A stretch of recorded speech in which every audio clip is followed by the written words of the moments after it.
Hey, we are live. Welcome back, everyone. Today, I'm going to be continuing the story for Canaan, the Promised Land. Where we last left off, I actually didn't finish episode 1 because I just ran it off in an hour and I couldn't count up to 2. So yeah, there are 2 parts to episode 1, and I only finished the first part of that. Anyway, let's continue after that. So today might be a rather long episode, I guess stream as a result, because I'm going to be finishing that very last part of episode 1, as well as the entirety of episodes 2 and 3. Why am I so dumb? Anyway, let us resume.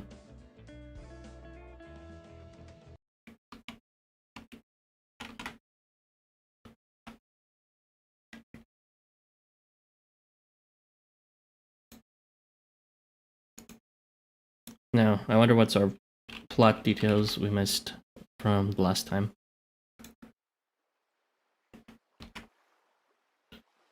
I believe this episode was called The World's Most Beloved, or something like that, so maybe we'll learn more about that, the Dagon here in the world of Canaan, and get some clarification of why exactly there seems to be 2 different versions of people, like Tango and Yam, and this Dagon and the other Dagon. Well, technically, I guess there would be 3 versions at that point, but we'll find out.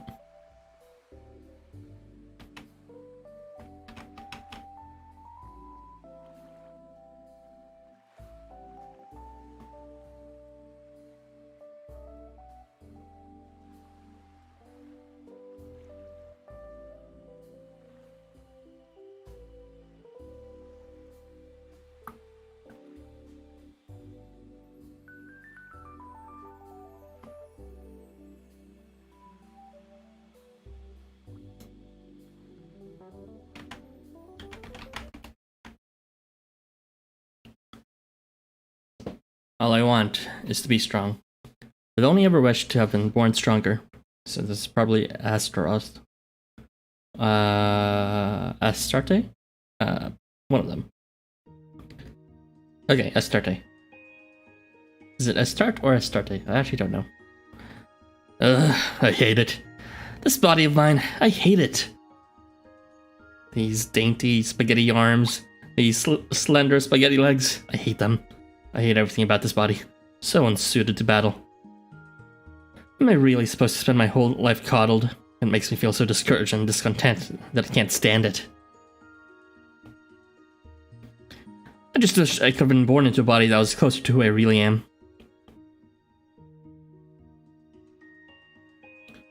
You again. What is it with you? Why can no one else see or hear you?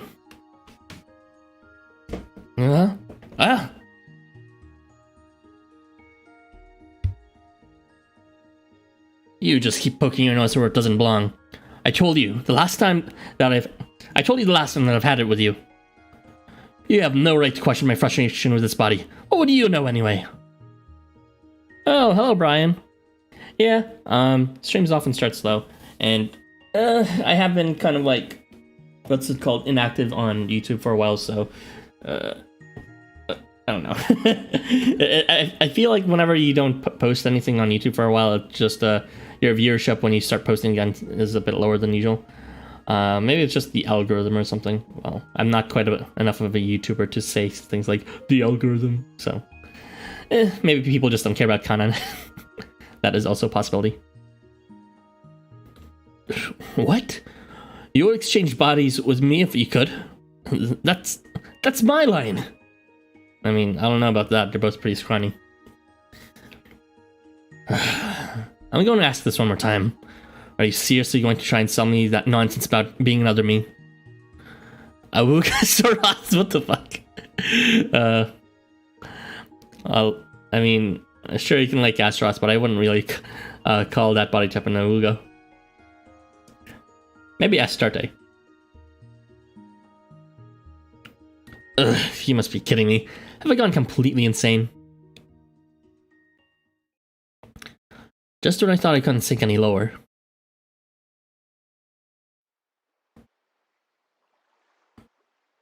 Morning. Did you get enough sleep? Hush. I just had a bad dream. You're wearing yesterday's clothes. Aren't you going to change that outfit? Why you? For your information, I wanted to very much. But this guy right here wouldn't shut up about how much cuter these clothes are compared to my others. Never mind. That's my business. Father Dagon instructed me to show you around, so that's what I'm here to do. This should be fun. You're my personal guide? I don't feel like inching through this whole town during peak hour foot traffic. Tell you what, let's do that later. I'll show you somewhere else for now. Did you just stay walking? I never said I disliked this town, did I? It's not about the walking either, it's just... Gee... forget about it. I'm a soldier, so I'll bite my tongue and do as Father Dagon commands. However, I'll decide where I take you and when. Our first destination is the Imperial Palace we visited yesterday. As for the town, we'll wait until sunset. It'll be much less crowded then. As it happens, I have some business at the Imperial Palace anyway, so that decides it. Bossy boots. That's fine. Thanks, but... Huh? What business do you have there? Well, does it matter to you? You just come along quietly now. Come on, we're going.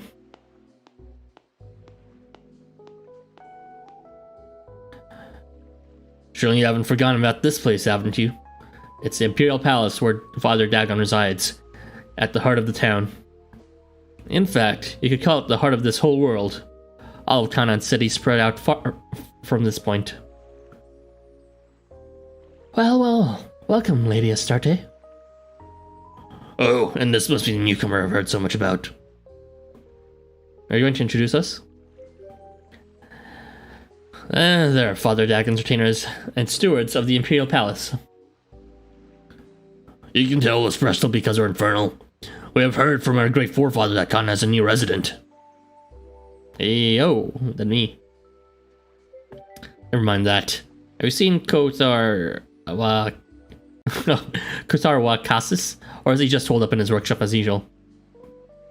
I kind of skipped that scene. I was furiously tapping the screen during the scene with Astarte and Astaroth when they are talking between themselves. I mean, it seemed more like it was a one-sided talk with Astarte talking and just the Astaroth making facial expressions. But yeah, it's not super important anyways. Just, it seems like she's aware of the other herself, like her other self, which is satisfied with her body, but not satisfied with, I don't know, it's supposed to be like an antonym kind of thing, which is weird.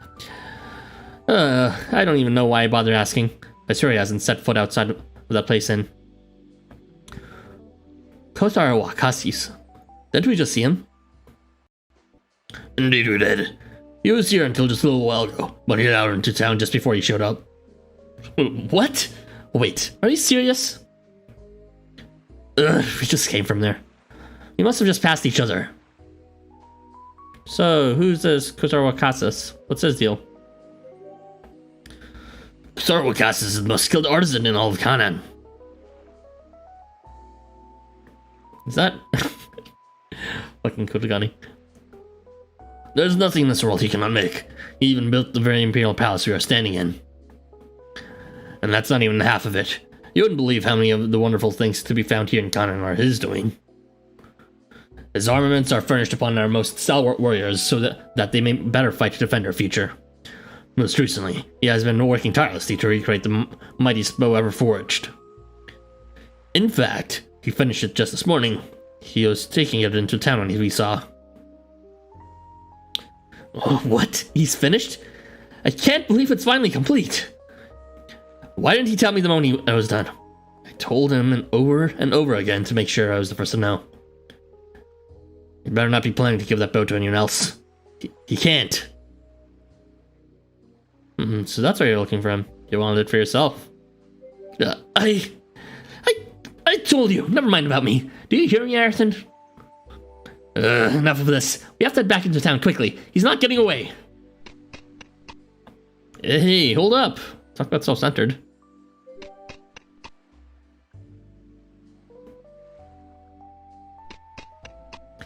Where did that fool get to? We've searched every corner of town, but he's just nowhere to be found. Come on. Alright, slow down there. I'm done in. Sorry this town didn't look this busy. Well, that's not the worst of it.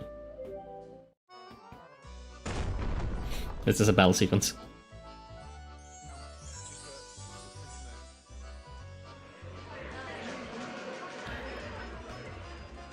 Oh, it's Lady Astarte. There she is. Oh, how lovely she is. We are so very blessed. Please accept the love we offer. Oh, Lady Astarte, please. The citizens of Canaan prostrate themselves around Astarte, and the seashells of promises start flying, piling up at her feet. I'm in a rush right now. Let me pass, will ya? No wonder you wanted to avoid town. It's a hard life being so popular. I'm seeing a real team here.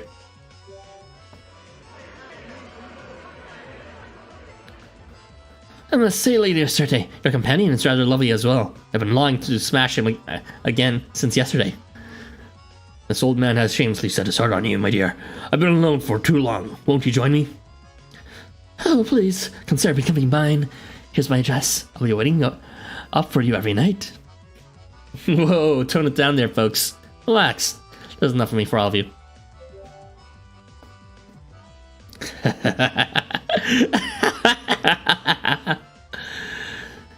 They do say one kind of night's tragedy is another one's comedy. Ah, there's nothing like a bit of a schadenfreude. Schadenfreude? Schadenfreude. Schadenfreude. Come on, get it together and stay close. We're making a break for it.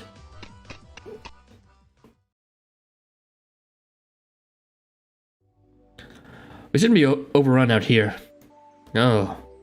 Wow. They really took it out of me. They really put us through the ringer. Well, can't say I dislike the attention. How can you not be shaking up after something like that? I'll tell you what. You can have all my suitors from now on. Well, whatever. Your hair and clothes are a real mess. You might want to fix that. Huh? Oh, guess you're right. Well, you're one to talk. They sure got handsy up in there. Oh, wow. I can't remember the last time I laughed this hard. Maybe I'll run off and leave you to deal with them next time we're stranded. Sounds good to you? Not at all. Now you're playing my song. I'll definitely yell up with you. Oh, jeez. You've got a lot of admirers, huh? How'd you get so popular? Me? I didn't do anything. It's just been like this all my life. I'm just... Huh? What was that? What's going on over there? What a hullabaloo. Sounds like quite the party. Maybe this Kotar guy is there. Alright, he just might be. Alright, let's go. Try to keep up, Ayrton.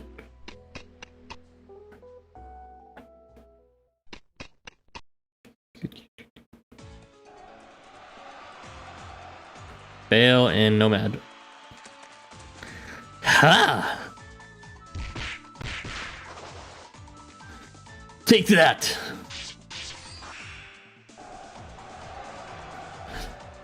This is great! They're both so handsome! Oh, wow, that was so amazing. They both exhibit such mastery of the martial arts. A gaggle of onlookers crowd around the stage, raising up the seashells of promise and offering. You've come quite a long way, chef, bearer of plague and fire. You don't sound too concerned, Bale, bearer of storms and rains. But you should be. I have no intention of losing to you. I have an excellent reason for holding the seat of representative of Canaan. I won't be handing it over.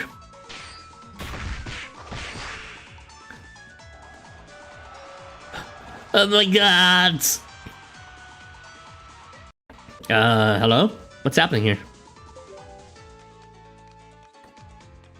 What do you mean? Can't you see for yourself? 2 of the 4 candidates of Canaan's representatives, Lord Bale and Lord Reshef, are trading blows. Without tearing his eyes from stage for even a moment, one of the spectators answers your query. Bale? I thought it told me.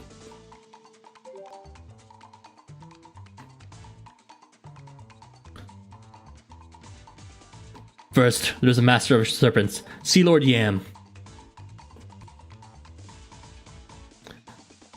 Then, the sovereign of sacrifices, Clay Lord Moloch. Thirdly, the purveyor of plague, Flame Lord Reshef. And finally, the bringer of rain, Storm Lord Baal. These chosen four have been endowed with weapons crafted by the hammer of Canaan's master artisan, Kutarwa Kassis. And they will soon be battling it out for the role of representative of the world of Canaan. Kind of like an election. So, what does that mean to represent a world? What does representative even do? From what I hear, it's like someone who acts on behalf of this world system, or something or other. Beats me! Apparently, I get to meet the being that's been around since before Canaan came to me. God. But I'm sure that's just a myth and legend. It's all fairy tales. Although, who might say that's what's real and what isn't? Either way, they'll become the elite of elite. I see. What kind of contest is it? They don't seem to be fighting for real. It's not Baal, by the way. It's Baal. It's important. Yeah, I know. I mean, they're pronounced the same either way. Baal and Baal. I'm guessing Baal with an E is his non-Canaan version, and Baal with two A's is his Canaan version. Because I'm pretty sure, like, it was always spelled with two A's when it comes to Christian-based things. In reference to demonology, but, you know, my knowledge is a bit limited in that case. What do you mean? You haven't forgotten the golden rule of Canaan, have you? Here in Canaan, love is everything. Father Doggin has decreed it. So they're competing to see who can earn the most love from the crowd. That's why they're each showing off their fighting prowess to the crowd and competing for the love offered up to them. Also, hey Irby, nice to see you. If it's about to see who wins the most love, wouldn't that be a Astarte hands down? You're not wrong. Everybody loves our Astarte, but she's not eligible. As I'm sure you know, Astarte is. Huh? Hey, look, they're done! Phew, jeez. The shelves are becoming like to be about even. They'll need an adjudicator. What? Who? An adjudicator. Astarte, who are observing us, are you not? Here we go again. Lady Astarte! Lady Astarte is here! Our beloved Astarte, the simple victory is here in the world. We shall have you to adjudicate our contest. Now, which of us would you determine to be the winner? Simple victory. It's a draw. Yep, that's it. A draw. There is no winner, which means neither of you is eliminated from candidacy. Is that so? I see. Is there a problem, Baal? Oh, no, not at all. I don't have time, Chef. Next time, I will ensure my victory is complete that no one will be able to deny it.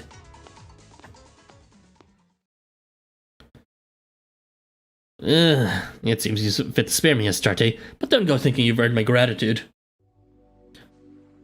I'm not trying to curry favor, Chef. I just cut like I saw it.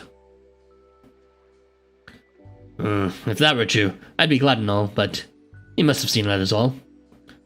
While I was huffing and puffing and blowing him off, Baal was breezing through his routine. Who knows what will happen next we face off? He might just be beating me off fair and square, clear as day. But I'm just gonna give up, of course. I'm not planning on handing my candidacy over to anyone. By the way, is that mysterious newcomer everyone's so excited about? The one from outside Canaan? Oh, come on. Are you telling me the strangers are already the talk of the town? You people have too much time on your hands. That's what I'm saying. There's no way like he's the talk of the town. He just came yesterday. I just came yesterday.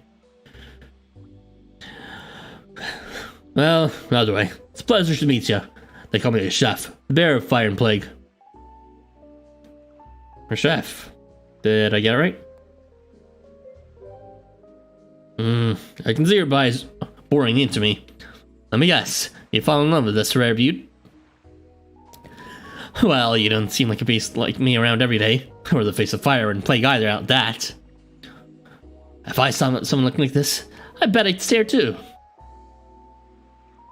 Can't get over how awesome you are, to be honest. Smooth talker, ain't you? Sorry, but I'm not looking for a lover. All I need is a partner in crime. But let's be real, LBR. That stance of yours and that bearing, you can't fool me. You're a strong one.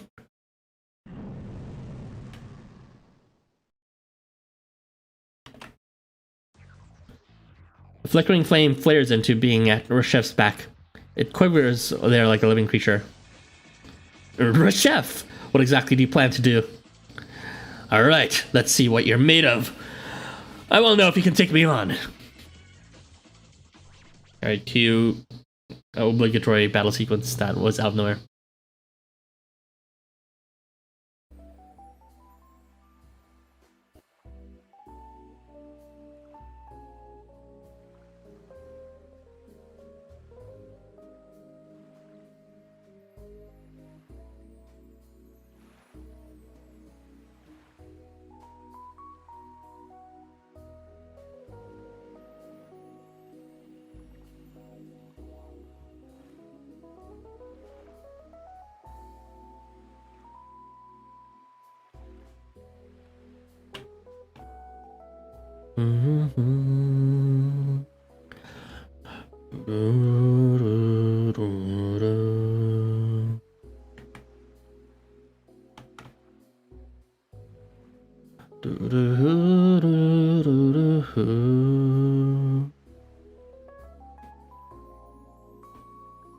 This is one of Housamo's best tracks, hands down, by the way. Easily. It's one of the longer ones, too.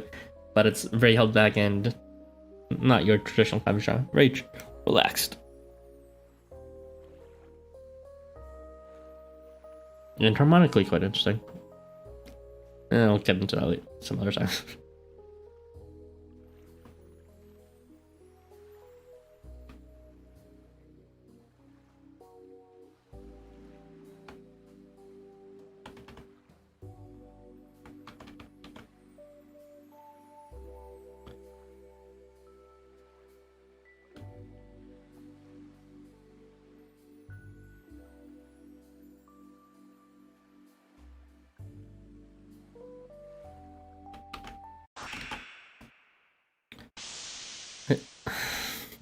It's kind of grating how the same slashing swords sound effect happens every time the battle ends like that. Through the fire. You actually cut through a chef's flame? No way, how's that even possible? That's enough. I see what an accomplished fighter you are. I'll just ask you bluntly. Are you after the position of representative? Where's the yes button? So be it. You don't seem to be lying at the very least. Just keep this in mind. Stab me in the back and I won't let you off easily. Why are you fighting this hard for it? To be clear, I don't give a hoot about lording it over this world or anything like that. I just want to get to meet the one they call God. And only the representative can do that. I hate Canaan. I hate this world. And I hate whoever it was that stuck me in this hideous form and this awful rule. If that's this God person, then I'm gonna make him pay. Reshef, are you? You're going to tell Father Dagon, Nastarte, that I've got big plans if I win. I won't say anything.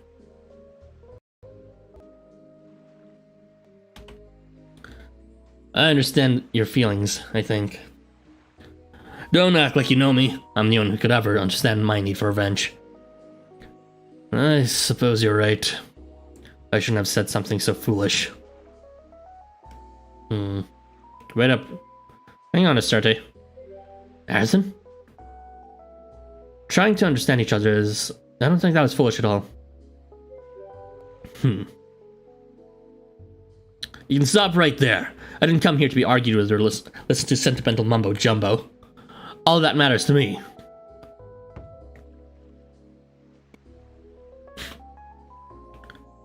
All I care about is finding a partner in crime, someone willing to burn in the fire with me together. Don't forget it. But I'm still gonna become representative even if I have to do it solo. And make no mistake, I wasn't going all out against Bale today. As long as I have this weapon made by Kotaro Cassis, I'll get... that's right! What is Astarte? Kotaro Cassis, or chef, have you seen him? What? You're looking for him? I saw him heading back towards the palace just before we started up.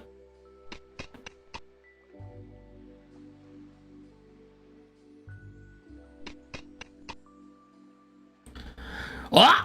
Hey, Astarte! Where have you been? I've been looking for you all over. I finally finished that bow I've been working on, and I know how many you wanted, so I should explain. Oh. The bow. Who did he give it to? Tell me, Kotar. This is him, huh? Huh? Whoa there! You're... what are you staring at me for? You'll make me blush. Whoops. Guess I forgot to introduce myself. I'm Kotaro Cassis. Perhaps you saw my variant in the previous Nightglows event. I'm fairly well known as an artisan around Canaan. Yo, artisan. Nice to meet you. Very unique name that is. Artisan. Well, I'm sure there's a lot you're struggling to figure out, having just arrived in Canaan. You just come to me if you need a hand with anything, okay? And if there's anything you want, just let me know and I'll make it just for you. But what if I want is you? Huh? Oh, wait. What? Me? You want me? Well, I suppose it's not out of the question, but I've never... Wait, if I want to be an artisan, I need to experience all sorts of things. Who cares about that? The bow, you finished it, right? Fuck you, Astarte. Don't cockblock me. So, who did you give it to? Kotaro Wakasis, GoGo Street's obligatory taxi. And he'll be even more overpowered. Just watch. You're so proud of it. You couldn't stop bragging that it left your older creations in dust. Where is it? The best weapons choose our wielders, not the other way around. I gave that bow to the prince of the neighboring region by the name of Akat. Would that be Robinson, maybe? Why would you do that? You knew I wanted it. Why couldn't you let me have it, Kozar? As I've told you 1,000 times, Astarte, you can't handle that bow. You're too weak and scrawny. It requires immense strength to draw. You just don't have that muscle mass for it. If you like, I'll get to work on a new bow that doesn't need that kind of strength. Even someone as scrawny as you should. That won't do. It won't. Astarte. I want to have the same kind of power. If I can't have that, I can't. I won't.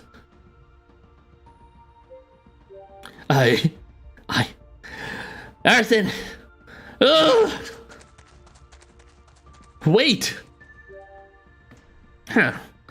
Did I say something rude to that scrawny little trick?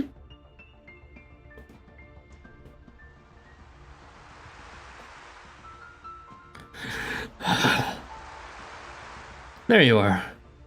I looked everywhere. Why did you come looking for me? Never mind. Just know that you won't be getting any apologies out of me. I haven't done anything wrong.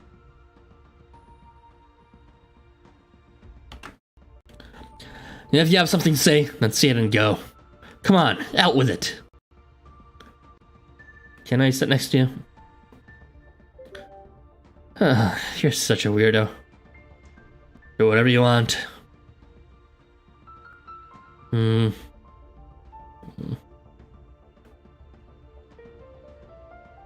Our chef had it right when he said I was a symbol of victory. You see these horns? They spell out the letter V. V for victory. V for V5, V4, or V3. That's who I am. I'm just a trophy for whoever ends up ruling this world. How are you a trophy? Actually, no. I was born to become the companion of the rightful representative of Canaan. That's why I'm the only one in Canaan who isn't allowed to become the representative. You mean? What I mean is that I don't have any kind of power that would allow me to stand my ground in battle. I can't produce flame like Reshef, nor can I make mysterious artifacts like Kotar Wakasis. I can't even so much as put up a fight. You saw me when we met.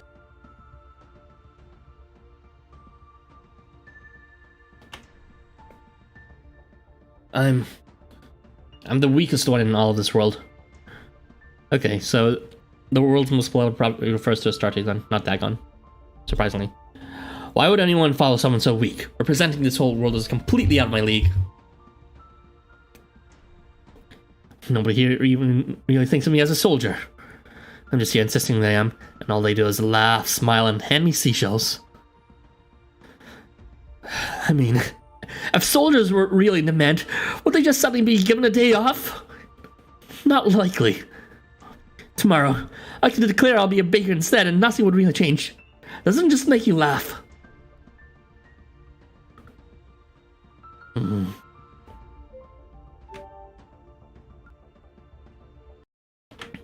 Being loved is all I'm good for.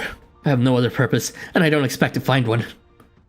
The only reason anyone keeps me around is that I'm a lovely, smiling symbol for the representative. They all claim to treasure me, and tell me this is my home. But they won't let me have any influence on this world. I don't get any say in anything that happens here. I'm just a jewel for the representative's finger, beautiful, sparkling, and completely useless. I've always hated being so powerless. That's why all I've ever wanted is power and strength. I wanted to be born with that kind of strong body that makes people admire soldiers, kings, and lords. Well, so you have to be born a certain way. You can become anything with anybody. Keep your words of comfort to yourself. How am I supposed to be a soldier or a lord without a strong body? The world doesn't work that way. Love is all that matters here, so everyone lets me get away with deluding myself. But that's just... It's not the same as being accepted as a soldier at all, is it? Or are you telling me things are different in the world you came from? If that's the case, then that world of yours must have very different values to Canaan. The city was literally sunken for being a cesspool of sex and lust. Don't tell me that your values matter when it comes to actually looking past that. A world where you can become whatever you want no matter your physique. That must be paradise. If you had been born in a world like that, would you still hate your body? Have you ever thought about it that way? I can't say that I have. This life in Canaan is all that I know. Which is why you wanted that bow. I suppose so. I figured that if I get my hands on a powerful weapon like Reshef and the other candidates have, I could change my fate. If I were just a little bit stronger, things would be different. I guess that was my last stand. It was all that held me up.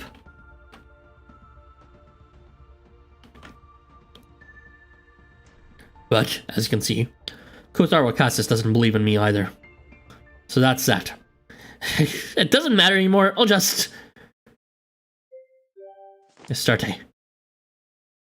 Ooh, what? What's up with you all of a sudden? Let's go see a cot. Maybe you can try drawing it. What's the point? You heard Kotar Wakasis. You never know.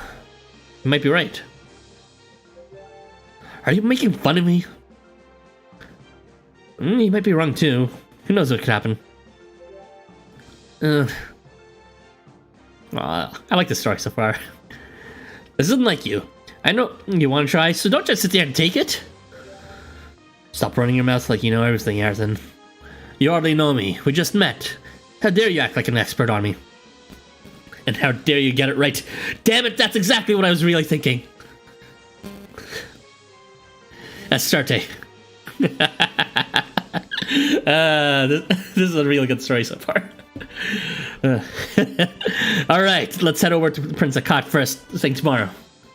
I'm getting all excited. I haven't gone very far from this town in a long time. You don't travel? How come? Isn't it obvious? Because the people here won't hear a word about it. You're always worrying about me getting hurt and trying to keep me safe.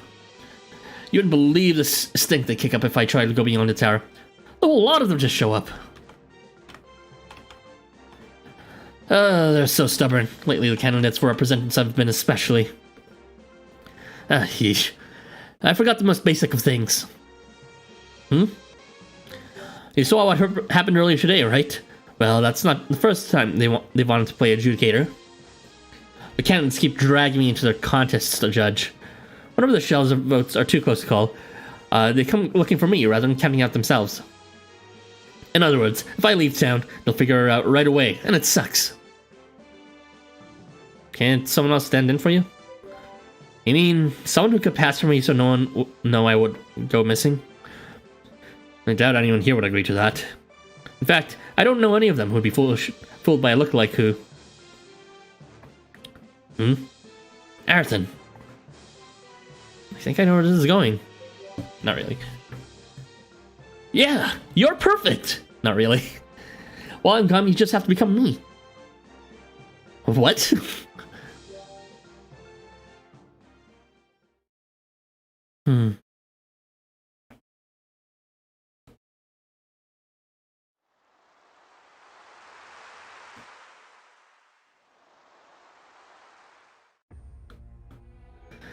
I see now. As long as I'm powerless, nothing will ever change. I won't leave my fate in anyone else's hands. I won't resign myself to being someone else's servant. That's why I need power.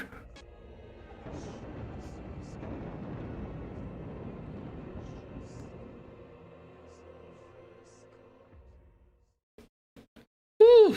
Long ass episode 1, part 2. And now we can actually get to episode 2. Jesus Christ.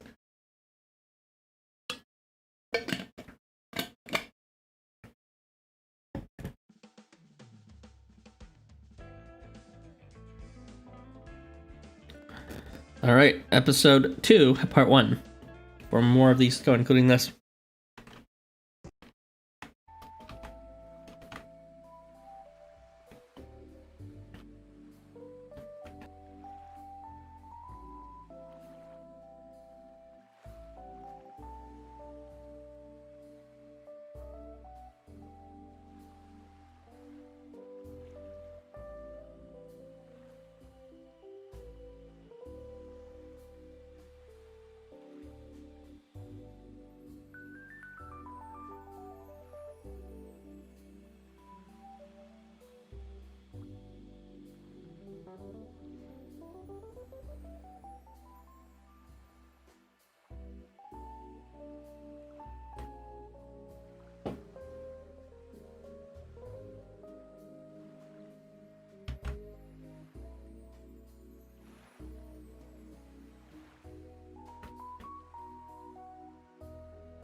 Well met, candidates for the position of World Representative.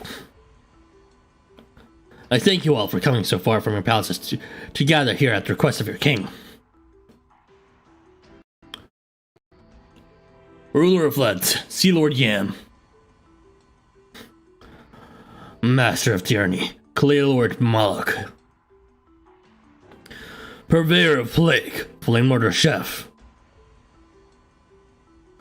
And last but not least, the bringer of rain, Stormlord Bale. Each of you is the vaunted owner of a secret artifact crafted by Kuthar Wakasis, the most accomplished artisan in Canaan.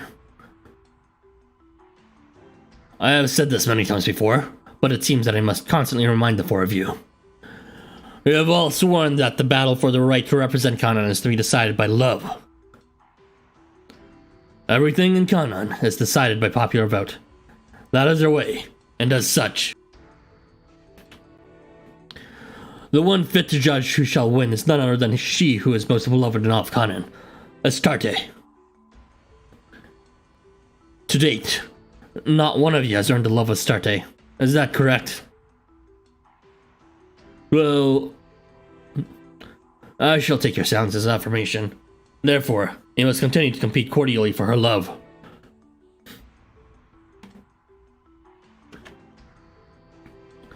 Hey, Chef. What do you want, Moloch? You aren't usually so eager to start a conversation. More often than not, you take off to the hole up to your underground palace as soon as these gatherings come to an end. Is it true? Did you meet the most beloved, the heavenly queen? Huh? You only came to ask me that? Yeah, I did. I'm not about to roll over and die just yet.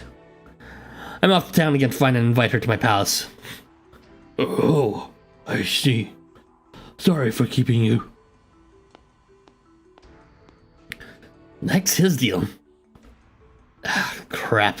If Bale beats me to the punch, I'll never live it down. I better get a move on. The race to bed Astarte begins.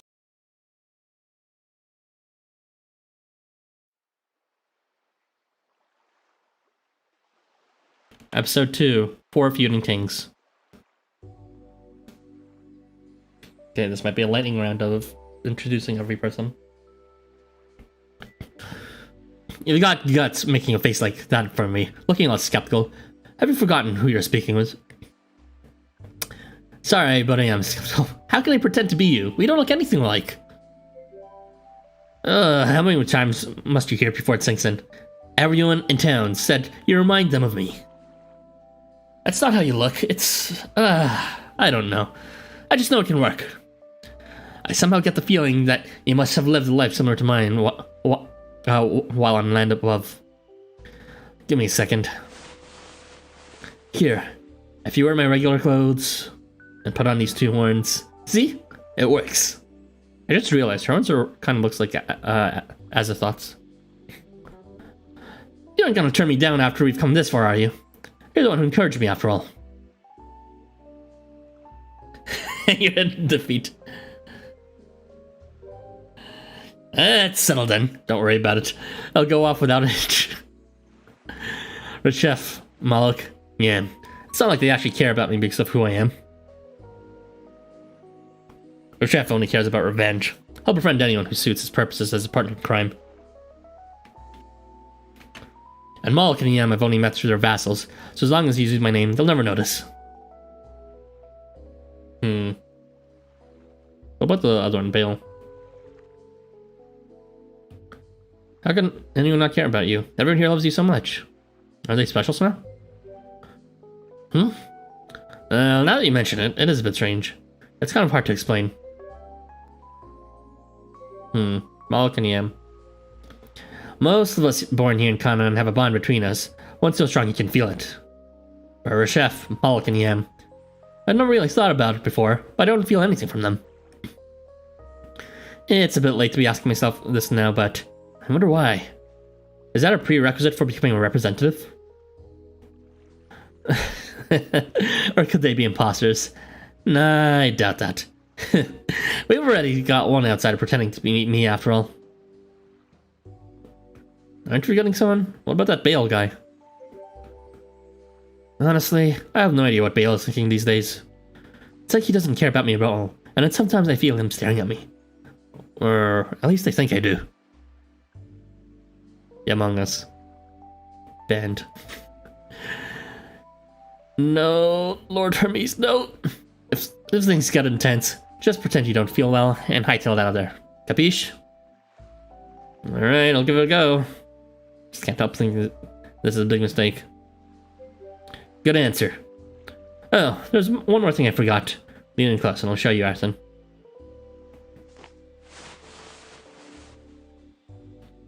Astarte flashes you Astarte places on your head a festive accessory meant for her horns, but she wears for special occasions. Hey, twinsies! Oh, I thought I was gonna kiss. What are you talking about? I would never. I see your plan to flush me, but it won't work. I'm a soldier. That said, if that's what you want, if it all goes well, then I just might reward you. Ah. Getting to the point, that accessory. It was bestowed upon me by your great foreskin to dress up the very horns that signify me as something special. As she explains, Astarte fixes the accessory in place on your head. It now looks as though you have real horns growing up from under the accessory. This is proof of identity. Without this, you won't be convincing anybody. I guess I'll wear it then. What the?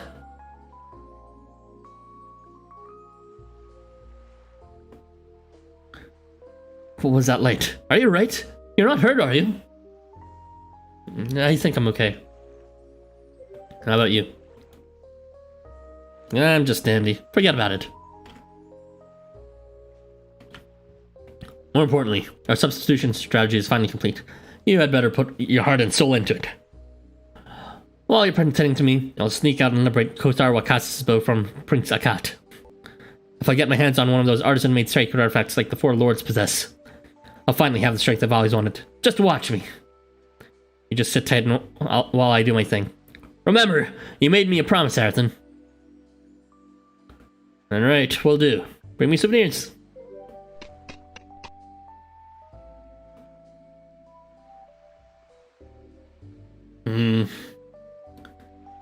I'm really out here all alone.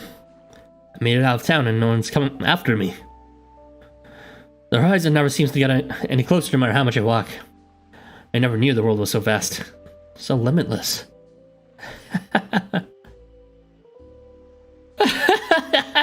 I'm free! It might only be for a short while, but I'm free! Woohoo!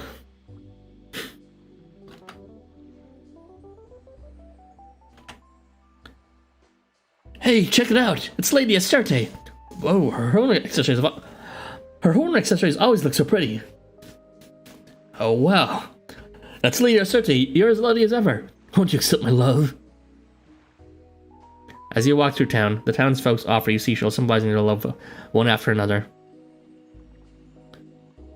No, I guess this disguise is perfect. Seems that true love is blind. You mutter quietly to yourself as you cradle the mountain seashells in your arms. What do I do with all these shells? They're a form of currency around here. Does that mean I can shop with them?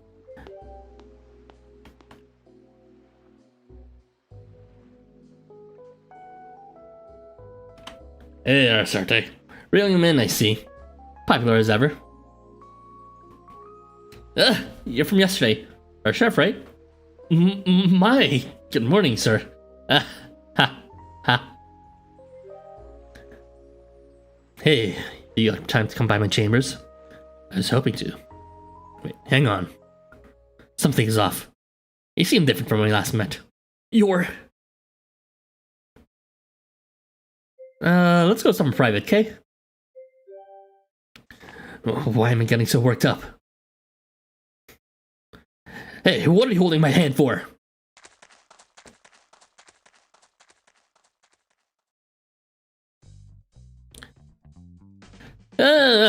So that's what it's all about. You're the outsider I met yesterday. Arathan, was it? In your haste to flee the streets, you wound up here in Reshef's palace chambers. So, you're such a place as Astarte, eh?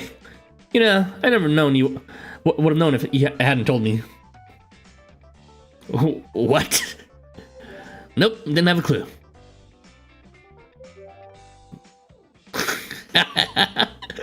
I outed myself? Please don't tell. How many seashells to buy your silence? You didn't seriously expect full all of Canaan, did you? Including us lords and Father Dagon? What a rascal. You're a real hoot.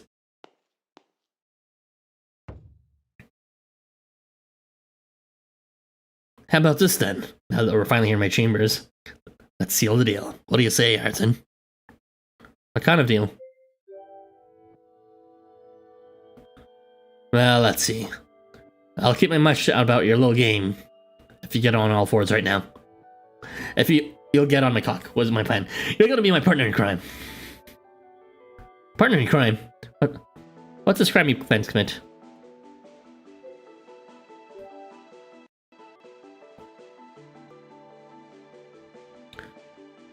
Four lords are competing for the title of a world representative here in Canaan right now.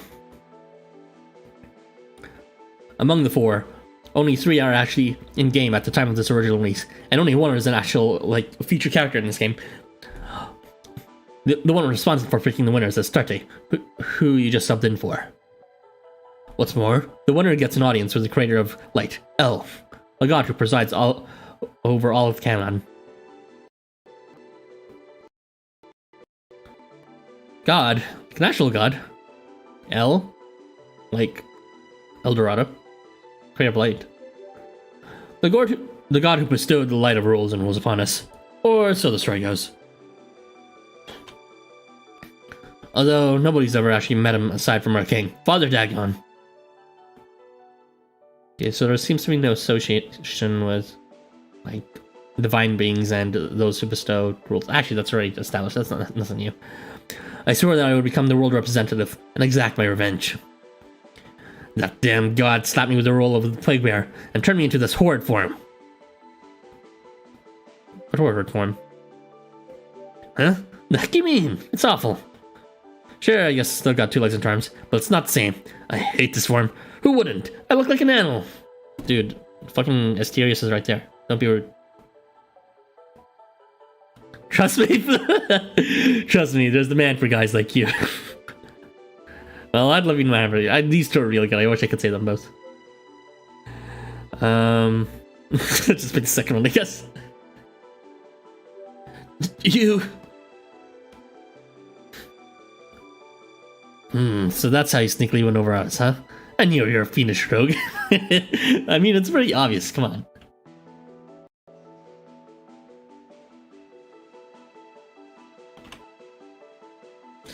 Just so you know, once you become my partner in crime, I won't stand for you using that kind of flattery on animals.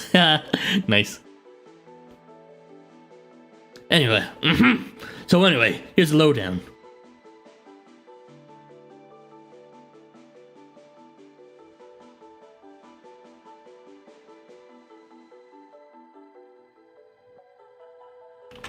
You look like Astarte is the one who decides which of us will win. In other words, if you secretly join forces with me and back me, my place as world representative is in the back.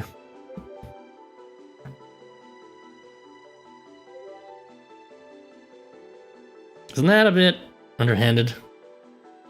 I can't say no to that smile. Hey, I'm not asking you to do it for free. Our chef pulled something out of it and thrust it towards you.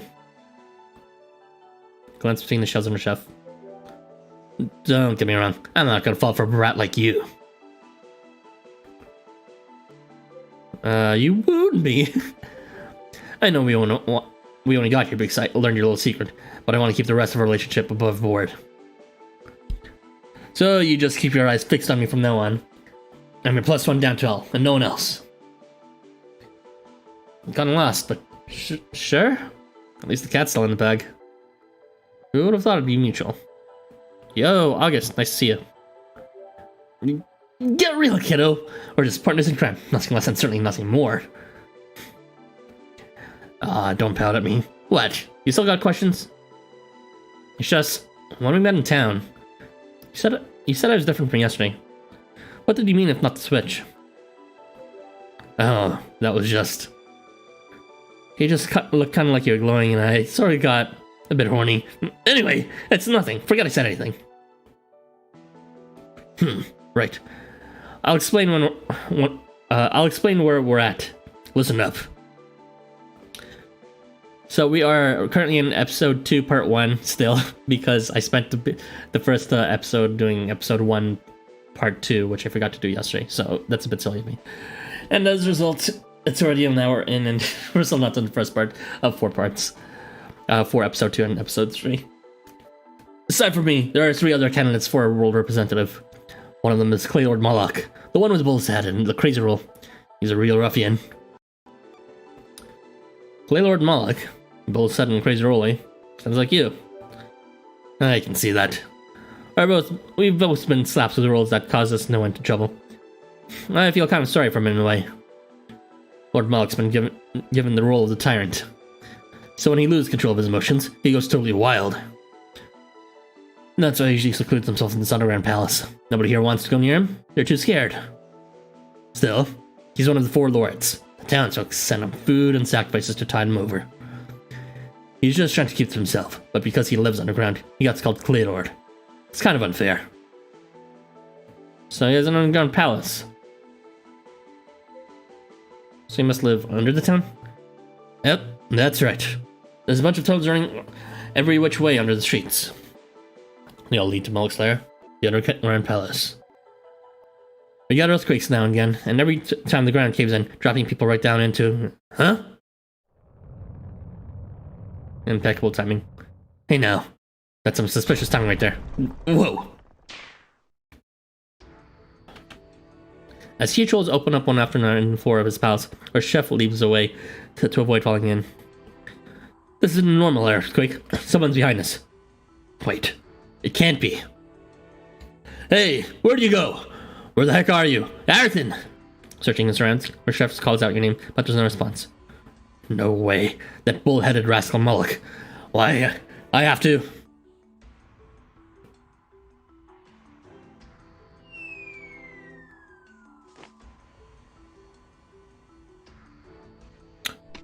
They're finally in my dungeon. Someone catches after you fall through the hole, and with sure strides, they now dash towards the subterranean tunnels with you in their arms. Hey, nice catch. No! Close your eyes, don't look at me. Bull said, the Claylord. Hey, are you a Moloch? Moloch responds only with silence, but that confirms your suspicions nevertheless. Don't say anything. Keep quiet.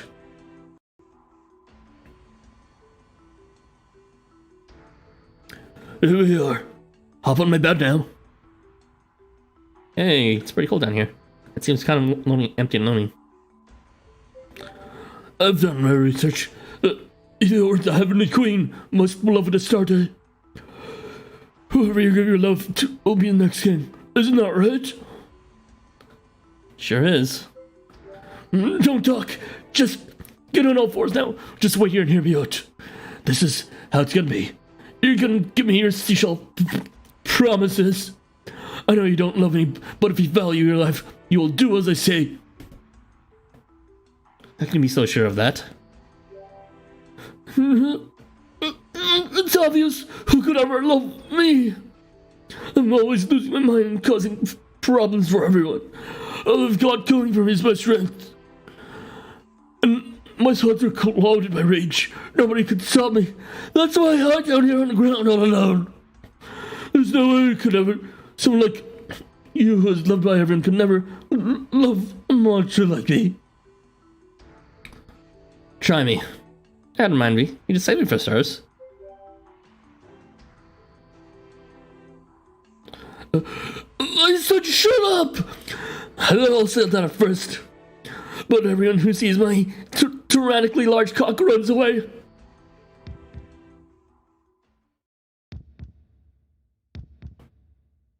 Uh-oh. It's starting. When I get worked up, I can't stop my cock from... What are you doing this right? I warned you. Run! Run! Remember, count 5.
Oh yeah, I forgot to mention this, but earlier today I was my internet service provider was kind of fucking over with our internet connection, so hopefully it doesn't happen in the middle of the stream, but heads up, it could.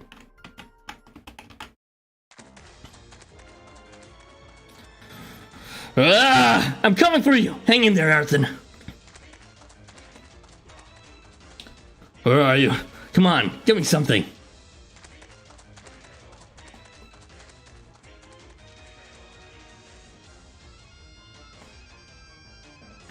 Our chef sprints desperately to the underground palace, designed by none other than the same artisan responsible for his own. Oh, wow. Is this it? Are you in there? Moloch, you prick. Where's my Arthur?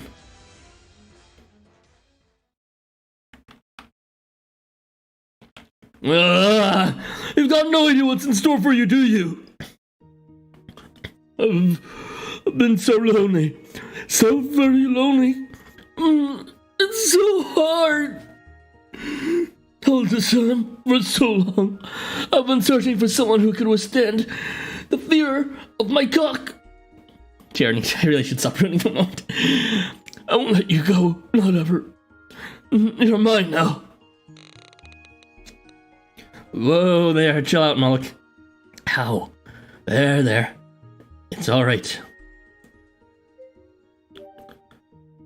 What the heck's going on here? Hey, Moloch, listen up, you numbskull. You go away from Marathon right now. Don't you mean my Marathon? That's totally what you said a second ago, right?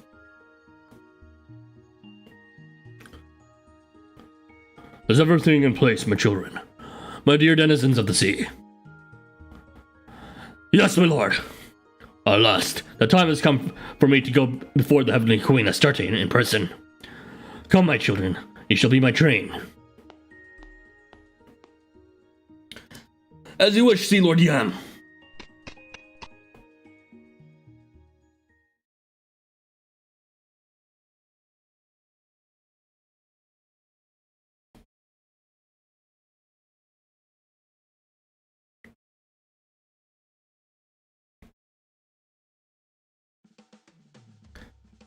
Okay, let us progress with the second part of episode 2.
That would be a pretty hot situation, though.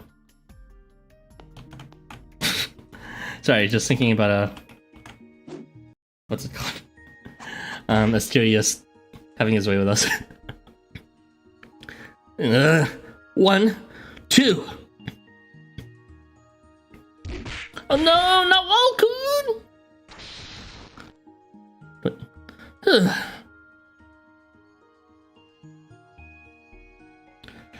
Oh, well. I did not expect you to enjoy watching me train, Lady Astarte. Oh, don't glare so. Have you no sense of humor? I'm well aware that your interest lies in these weapons, does it not? These so-called sacred artifacts. But of course it does. After all, these clubs are bestowed upon me by the great Kusara Wakases. Bale County Hoso Saskbones. Too real. Hermes, too real. They embody the rule that this world has entrusted to me, and me alone, capable of pulverizing anything and everything. These sacred artifacts may be wielded only by those with rules tied to expulsion and banishment.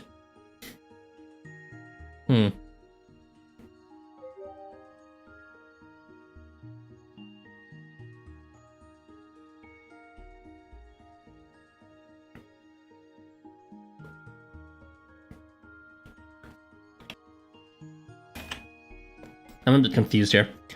So, sacred artifacts are supposed to contain the rules themselves, but in this case, this is like saying that the owner themselves has a rule.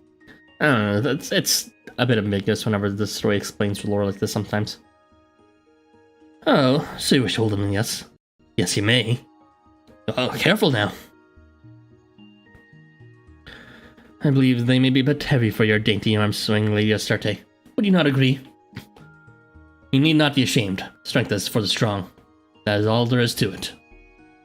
Now earth lies elsewhere, my dear Lady Astarte, for you are the crown jewel of Canaan and the pride of this world. And you, all the love this world is invested, that is the calling you were born to. And it's for you to smile, pretty and powerless as a garland of flowers, and nothing more. While we four lords may possess powerful rules, we are also burdened with rules that carry great responsibility.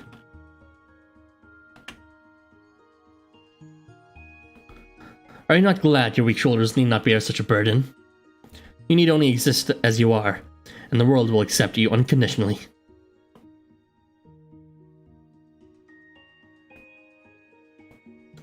After all, as any would-be statesperson knows, a powerless figurehead is essential to the stability of a nation.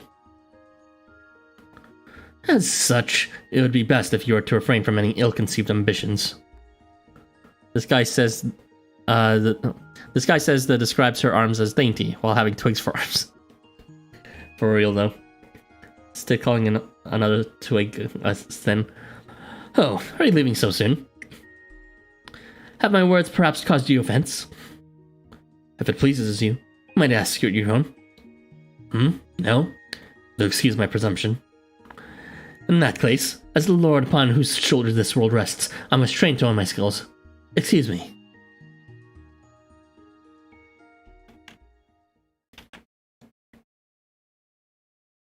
Well, in the very least, it looks like he has, like, a skeleton underneath that. Look at Astarte. Look at those limbs. It looks like his bones are made of, like, rubber or something. Drat that Bale. He's so full of himself. Just thinking about it makes my skin crawl. Just you wait, Bale. Just you wait. As soon as I gain the power that's coming to me, I'll rip you to shreds. Astarte shouts her frustrations into the still depths of the quiet forest, stoking her inner fire. It's a routine she has grown accustomed to in recent days, as her heart has begun to bow heavily under the weight of despair. Zetsubo. Okay, maybe he has a point. Yeah. Huh?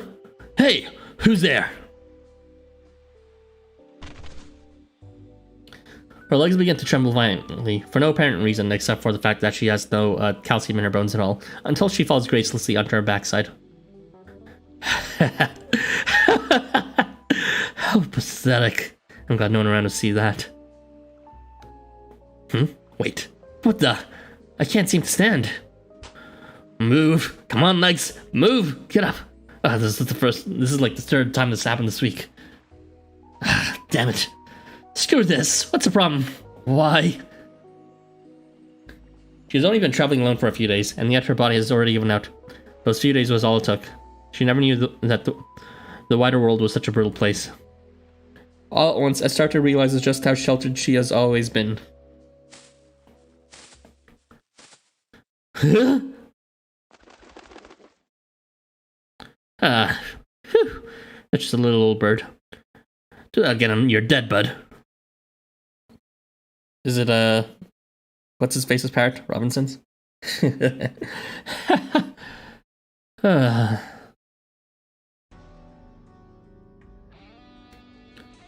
I'm no better. Like a baby deer teetering on its newborn legs.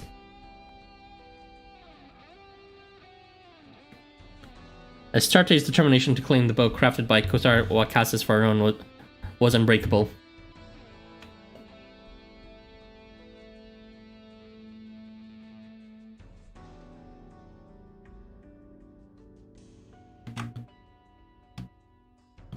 She was going to have an audience with Prince Akat and sternly inform him that she was its rightful owner. Yet now, here she is, stuck in forest. She isn't even going to make it to Prince Akat. It's hard to accept that she can't even complete a journey that anyone else in the world can make, but accept that she must.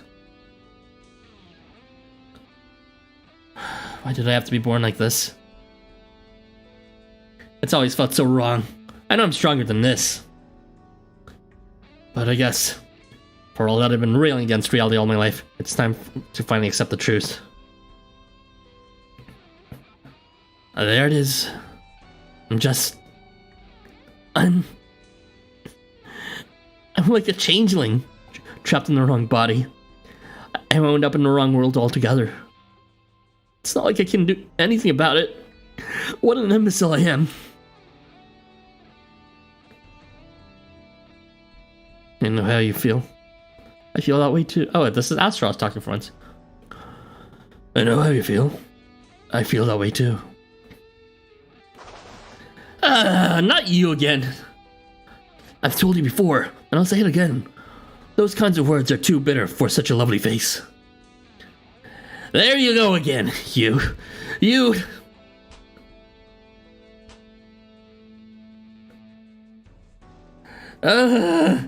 Why can't I hurt you? Anyone normal would be hurt by a punch. I can't help it. I'm jealous. That body of yours. I wish it were mine. Stop making fun of me! That was never my intention. Just look at you. Your graceful arms and slender hips. How could I not be jealous? What's your deal? You look just like me.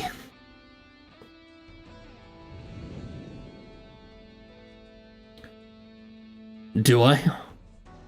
Can you still see the same if you look a little closer? What is that shadow supposed to be?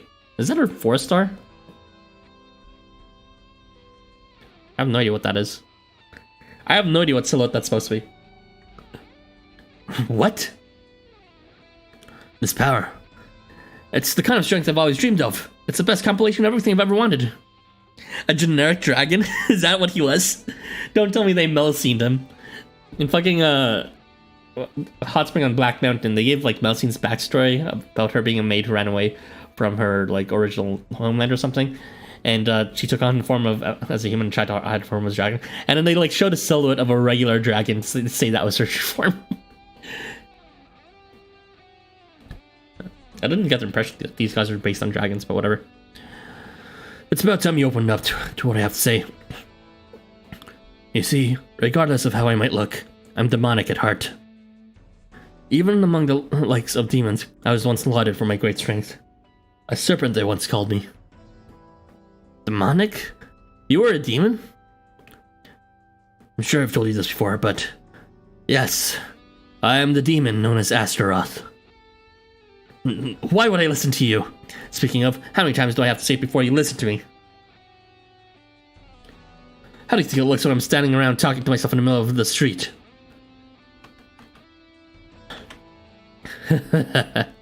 Fair enough. I apologize for that. You're just infuriating. But when it comes down to it, you don't seem to be putting on airs. I feel in you the kind of power that could rival even Baal. Baal, You mentioned that name earlier. Yes, Baal is one of the strongest individuals in Canaan. They say he's the surest threat for the title of world representative. Oh no. Baal? Baal. Well, that's gonna cause a problem in terms of pronunciation. Baal. I have no way. I don't know how I should pronounce it differently. Baal and Baal. Baal and Baal. Nah, who's the one who sounds like they're an idiot talking out loud to themselves now? Huh? What's their problem? Not as such. I just happen to know someone who goes by a similar name. I feel as though there might be a connection. Hang on. How can anyone live here in Canaan and not know who Baal is? Where are you from? Somewhere other than here. That sounds familiar. You just get more and more annoying, though, unlike Arathon. I have a request from you, Astarte. Will you hear me out? Just spit it out. I've always hated the body I was born into. It's so far from what I would have wished for, you see. The stronger and burlier I get, day by day, the more disgusted I feel. It makes me sick. Delicate, small, gentle. Those are my ideals. I've always wanted to live like that. What exactly are you trying to say? What's your point, demon? Are you trying to con me and selling my soul in exchange for power, like some kind of two-bit opera? Well, something like that, yes. Won't you make a pact with me? A pact? I want you to take my essence into your body. What? Why would I? In exchange, you will obtain the power I wield. The power of the demon Astaroth.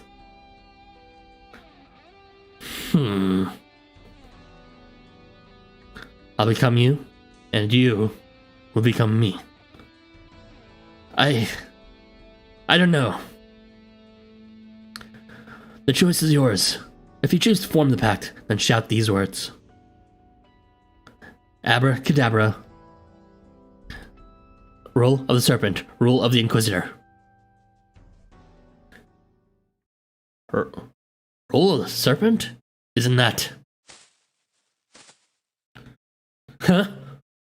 This is...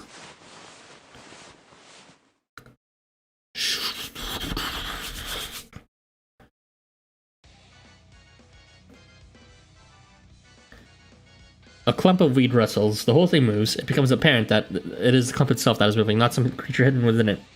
It creeps towards Astarte like a predator closing in on its prey. Branches rustling threateningly. Steven Universe fusion is real. Maybe. Not them again. Hopefully it doesn't end as terribly as Steven Universe did. Not them again. I've done enough running already. Astarte, I feel a need to ask this, but are plants in Canaan usually this aggressive? Who knows? It's not like I go gallivanting outside of the town all the time, so... What is that Adonis up to? Caring for Canaan's plant life and his responsibility. Adonis, who is... No, never mind. We don't have time to be talking about that right now.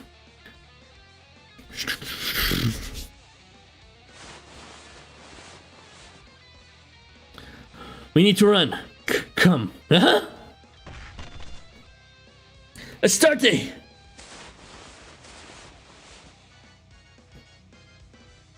As if passing through the body of a ghost, the moving plants rushed right through Astaroth to bear down on Astarte. Halt! Halt, I say!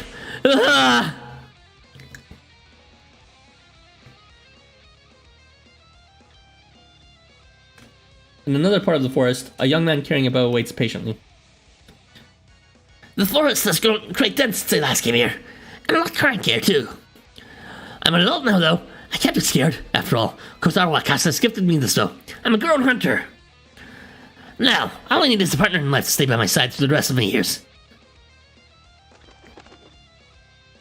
As the young man mutters to himself, a bird alights on his shoulder. Well, look who's back. How does it look? Saw anything interesting up there? Huh? Someone's under attack nearby. I'd better get a move on them and rescue them. Don't ask me why. It's only right. I have my woodman's pride as the best searcher in Canaan. The name Prince of Cotton means something around here. Onward! Lead me to the scene.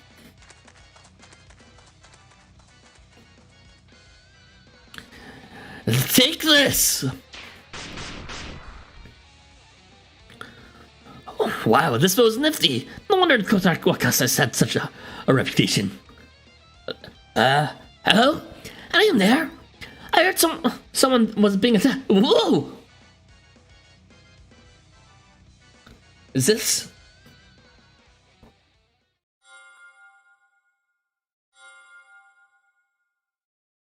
We are the crystal gems.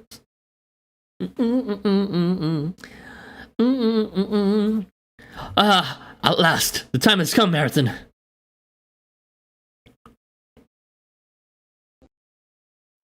This girl literally made the deal with the devil. What? What's the matter? Why are you looking up towards the sky? I thought I heard someone calling. Sorry, overactive imagination.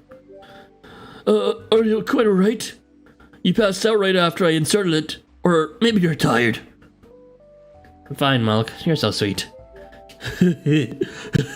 No, not at all. Compared to you, coming all the way here from another world. Hey, I promise. I'll protect you no matter what happens, Zarthan. Thanks a bunch, Malik. Don't you worry about me.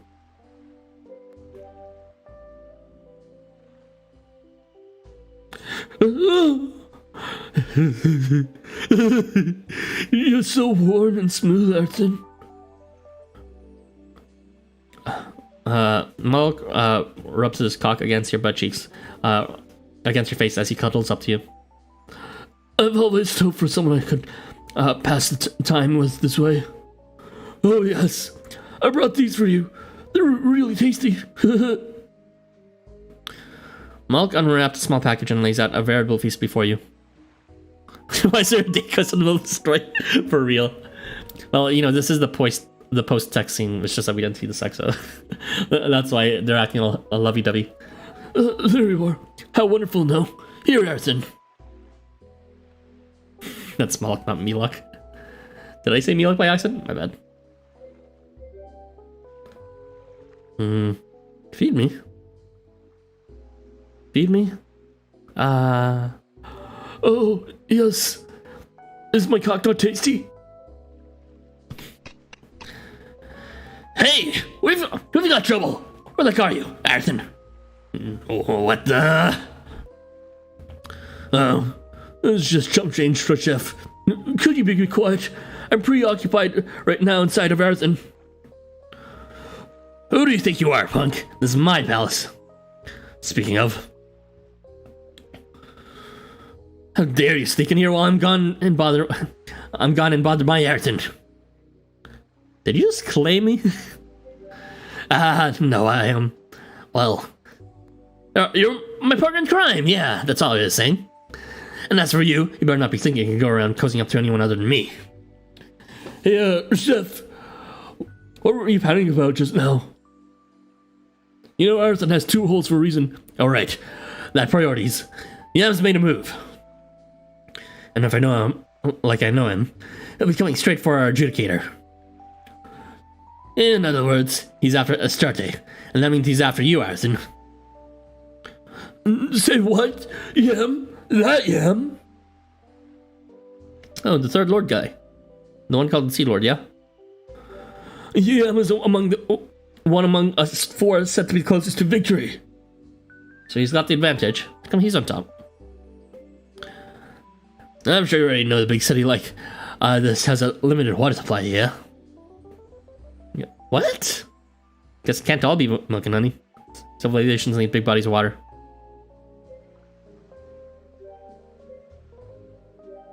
Among what? No, I'm lost, okay. Sea Lord Yam oversees the ocean's rivers. He basically supplies Canaan with its waters. You need water if you want to build a world. Of course, the same goes for a little thing called love. So anyway, Yam is loved and appreciated by all. except the start date. It's no surprise that he's a frontrunner. So nobody loves your Moloch? Hey, shut it, Ayrton! Who would love the Lord of the Plague and Sacrifice? The odds are stacked in his favor. Well, whatever. Everyone can love him if they want. It won't matter as long as you decide against him. Makes sense.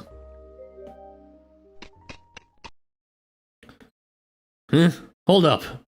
Someone's here. Pardon our intrusion, great lords of flame and clay. We are the humble vassals of the Sea Lord Yam. Apologies, but we have come to reckon off with the most beloved Canaan, best suited to become Lord Yam's companion. Ah, that is the one right there. There can be no doubt about it. My heart rends at my chest at first sight.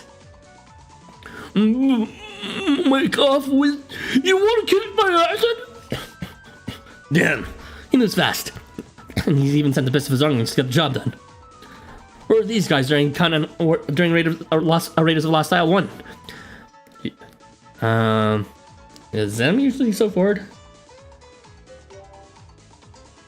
You must forgive us, most beloved. You have decided that this is for the best. If it will grant Lord Yam's desires, we will eliminate any who stand in our way, be they friend or foe. I beseech you to make Lord Yam's acquaintance just this once. When you see him, I'm sure you'll come around. Oh, a single glance will be all it takes to convince you that Lord Yam is Canaan's rightful successor. Ah, you've got to be kidding me. You trying to print Yam some kind of saint? He doesn't come down hard on us, you lot. He's always forcing his strictures and taxes on the rest of us too. But I know folk here in Canada have a bone to pick with him, including the rest of us lords, and for a good reason. Is that so? We warriors are chosen among Lord Yam's vassals to train tirelessly to better protect the weak in his name. Lord Yam says that the chosen few born with strength must use it to protect the weak. That is their duty. The strong must protect the weak. Those who have must act on behalf of those who have not. Be he lord or king, he will do everything in his power to give his all in service to Canaan. His heart's in the right place, but... Alright, that's enough out of you lot. If you can just burst in you and have your way in my palace, you have to go through me. You want to kill my guest? You'll have to fight me for the right. Order! Your delinquent's showing. I'm not quite sure who the villain here is, but... I know I don't want to be kidnapped. That simply won't do. If you won't come with us willingly, I fear we will have to resort to make more forceful methods. Alright, we're making a stand, Moloch, and you better be ready to defend yourself, Ayrton. On it! You draw your sword from there, as always, however. Strange transition. Huh? Holy fuck, why is it so heavy? And why does its lights look so dim? On guard!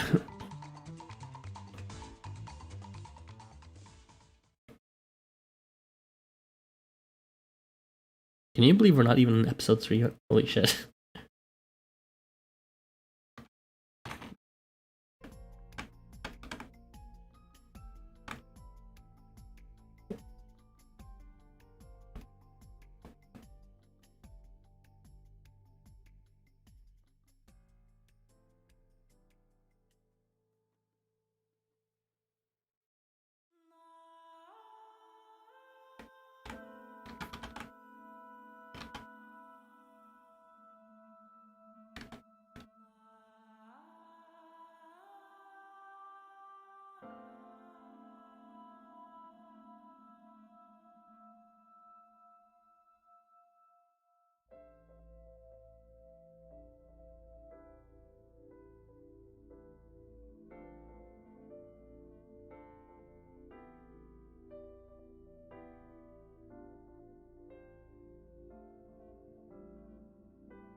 And I still can't get over the thought of SGOs completely destroying me.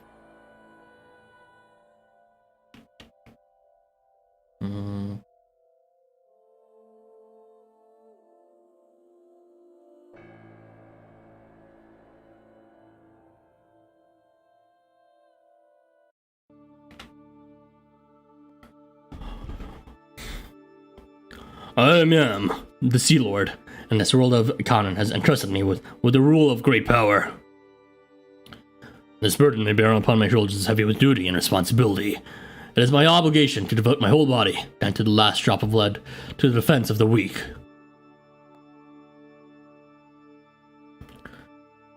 Lord Yam, Sea Lord, Overlord of oceans and rivers, we beseech thee, hear our cries. Yam has always been relied upon and needed for his power, and he has lived up to every expectation placed upon him.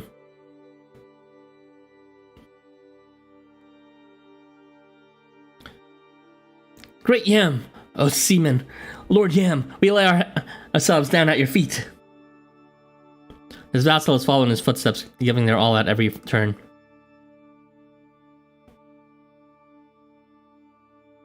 It is their responsibility to do as the world demands and fulfill the duty imposed upon the possessed of strength. Those possessed of strength. Thus, Yam strives to become worthy of his rule and of governing the world. It is all he thinks of. He has entertained thoughts of naught else. He has never so much as considered his own desires. Not once, not to the present day.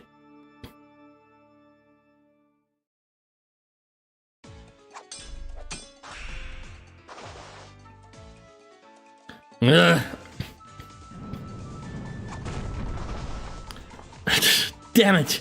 You're stronger than I thought. Hey, you okay, Ayrton?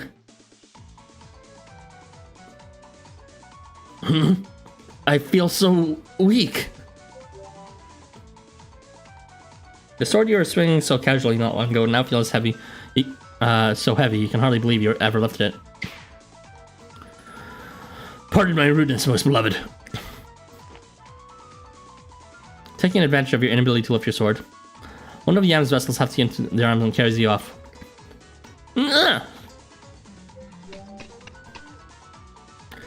Whatever resistance you can muster while slumped over your captor's shoulder is pathetic. Nothing you do has any effect. Farewell. Until next time. Wait! Stop! Come back! Give me back my Ayrton! Ah, damn them. Where are you running off to with my Ayrton? Don't leave me. Ayrton!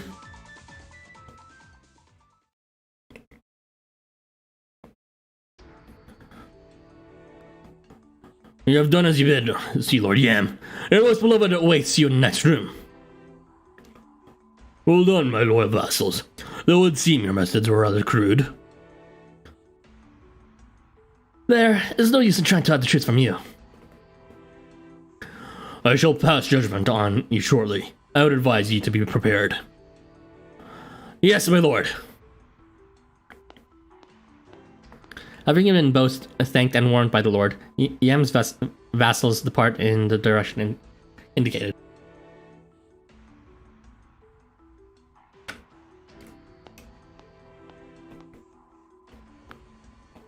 Those who are born to power are born to duty. Each and every one is laden with seaman responsibility. Those endowed with the might of a rule must guide those without one. If necessary to achieve this, they may love and be loved. Yam seeks the same love that all those in Canaan long for. He himself has lived his life in support of these principles. One's own will means nothing, or so Yam has always believed. That is, until the door opened up. Ah. This is... For a moment, Yam is blinded by brilliant light. Not from the gilded luxury of the room, but from one who waits within. Try to act like a Astarte. Ah, how frail, and how truly lovely.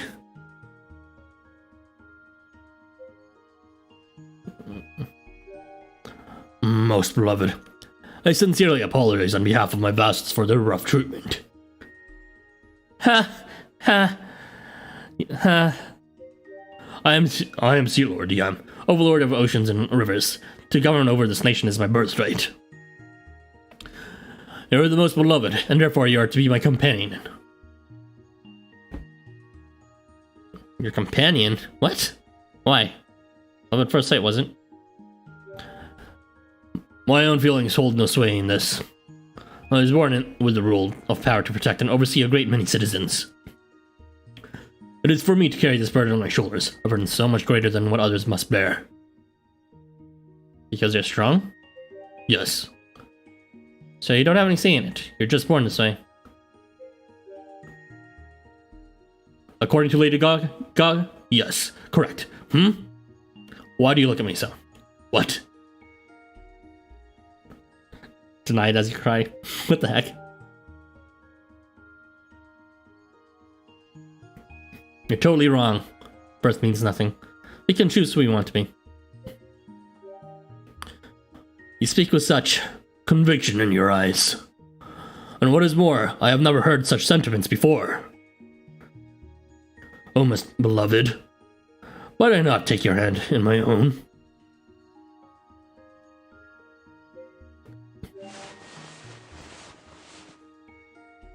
Yam takes your hand tentatively, as if testing something. Your hand is so small and frail. I feel no rule of power in it. I have made you feel sadness. Forgive me. Please, I beg you to forgive me.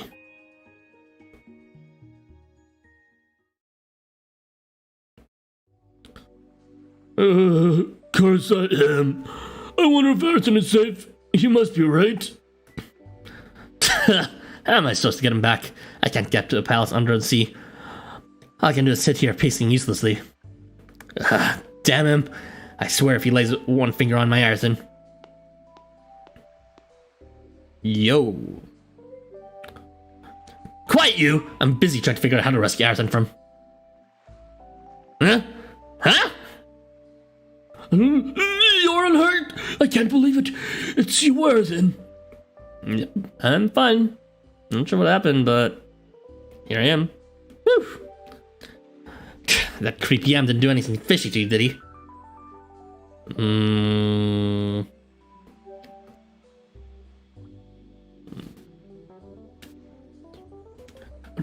You guys! How dare you come waltzing back in here! You're really gonna get it this time, you! Hold it. They're my escort. Actually, pretend you know what's going on.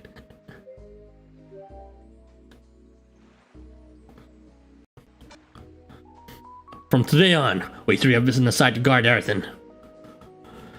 Such is the decree of Lord Yam.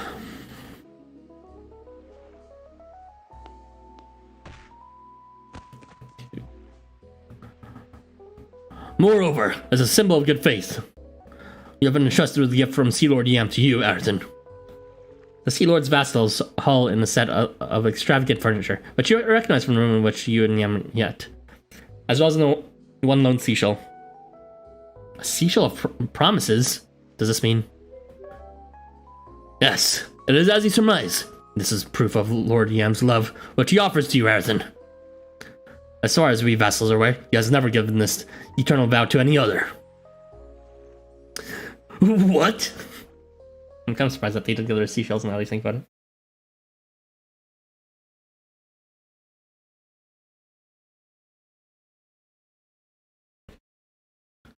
You snooze, you lose, Moloch and Reshef.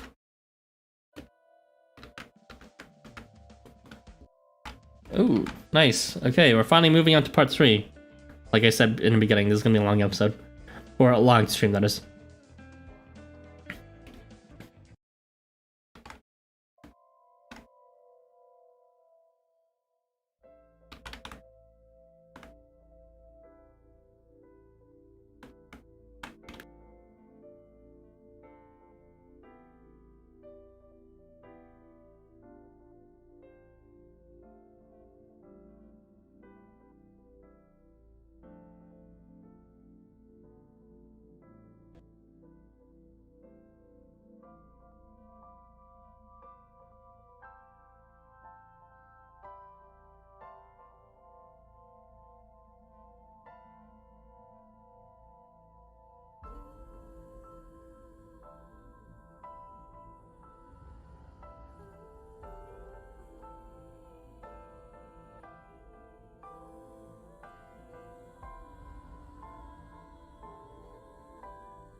Oops, that is not part of the playlist I should be playing.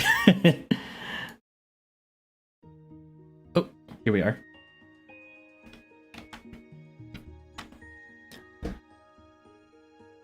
Imagine that, before your very eyes, someone is drowning. They sink with golden riches clustered in their hands, their glittering treasure dragging them down into the depths. However, they won't let go. Even as they scream for air, they refuse to relinquish their prize. And their plight prompts nothing from those around them but scornful smiles.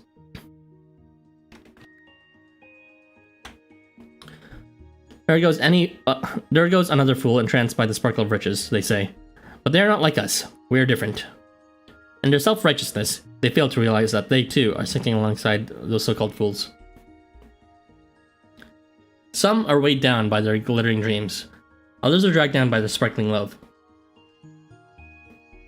And yet others sink into the abyss under the weight of their own promises. The pull of their boundless desires drag them all down. And their bodies grow heavier and heavier as the air is squeezed from their lungs. They struggle to reconcile their suffering with the treasures that they clutch. Should these golden marvels not bring them joy? One day, they will sink so deep that the sunlight from above can no longer reach them, and only then will they realize the gravity of their mistake. Yet still none will loosen their grasp. They all cling to what they once grabbed hold of. But even so, at the bottom of this cruel world where all are trapped in blind obsession. I lie dreaming in the undersea city, where time warps and twists, waiting for your awakening. The promise I made in times of yore still lies in my grasp, shining like true gold.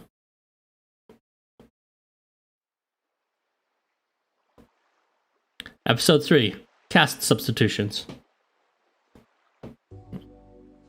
Are we going to start clarifying why these people that are not Reshef and Moloch and Yam are playing as Reshef and Moloch and Yam? Good morning, Arthur.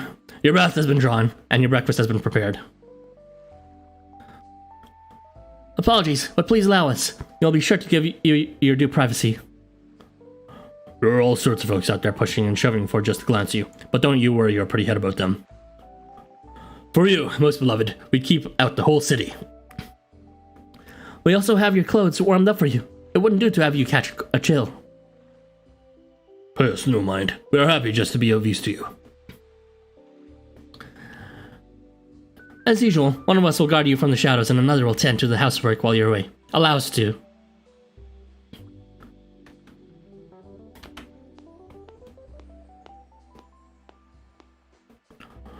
It brings me great joy to see you once more, Arthur. How did he fare today? My apologies for my delay. I had my royal duties to attend to, but I assure you, I was counting the seconds. 38,000 seconds to be exact. Ah, my dear, just one glance at your sweet face takes all my exhaustion away. Run away immediately. Okay, that's mean, but I can't see it. Arthur, wait, Arthur. It just ends here. Now I'm curious what the other options are if you stay.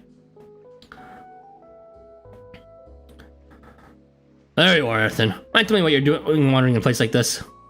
You have any idea how long I've been looking out for you? You better start talking fast. Run away immediately.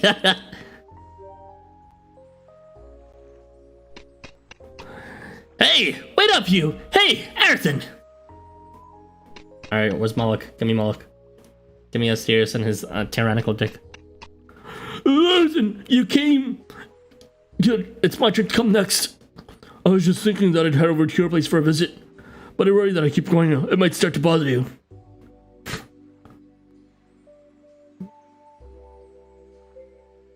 I'd be happy to see you. Oh yeah? You know, just getting to meet you gets me feeling all warm inside. Guess what, Arthur? I prepared some tasty snacks for you.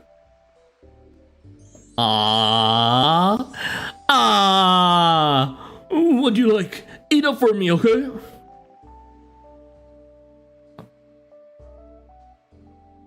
These are actually just optional date quests. What the fuck is this? This is a symbol of my feelings for you. If you don't want it, then just toss it away. Saying that, Moloch presents you with a cast of his cock, a seashell of promises.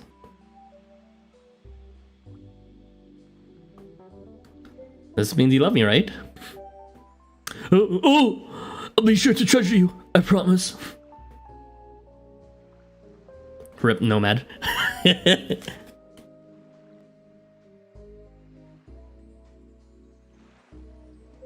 You sure had fun today. Spent all day running away. I hope Astarte gets back soon. Arthur, what a relief, you were here. Your Father Dagon's attendants. What do you want? We've been looking for you, most beloved. Father Dagon has issued a summons. Please come with us to the Imperial Palace. Dagon wants to see me. Crap, has he found me out?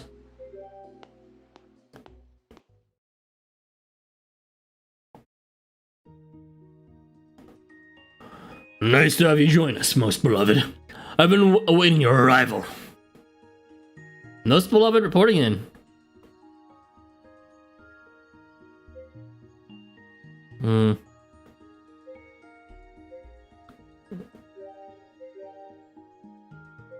Okay, covered not putting it. I know you have switched your roles with Astarte. God damn it! In fact, I have for quite some time, Arthur.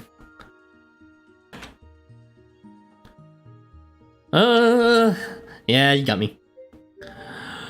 It is fine, as long as this is the outcome you both wished for. If your promise was one founded in love, then I shall not hinder you. If you're free to hold tight to your ideals as you sink into the depths, if you wish. However, as the caretaker of the world where your love is everything, there is something I must inform you of. As a representative of this world, and the one who forced Astarte's rule and rule upon her, there is something I must tell you. Okay, so he is a representative for now.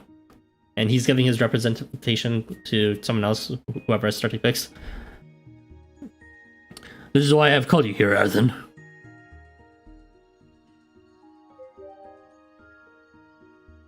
When I first met you, your body was overflowing with power. But your heart and body have changed, have they not? In fact, you must surely have been the first to realize. It's true. Take my hand, and I'll show you exactly what I mean, Arthur. And trust yourself to Dagon's embrace.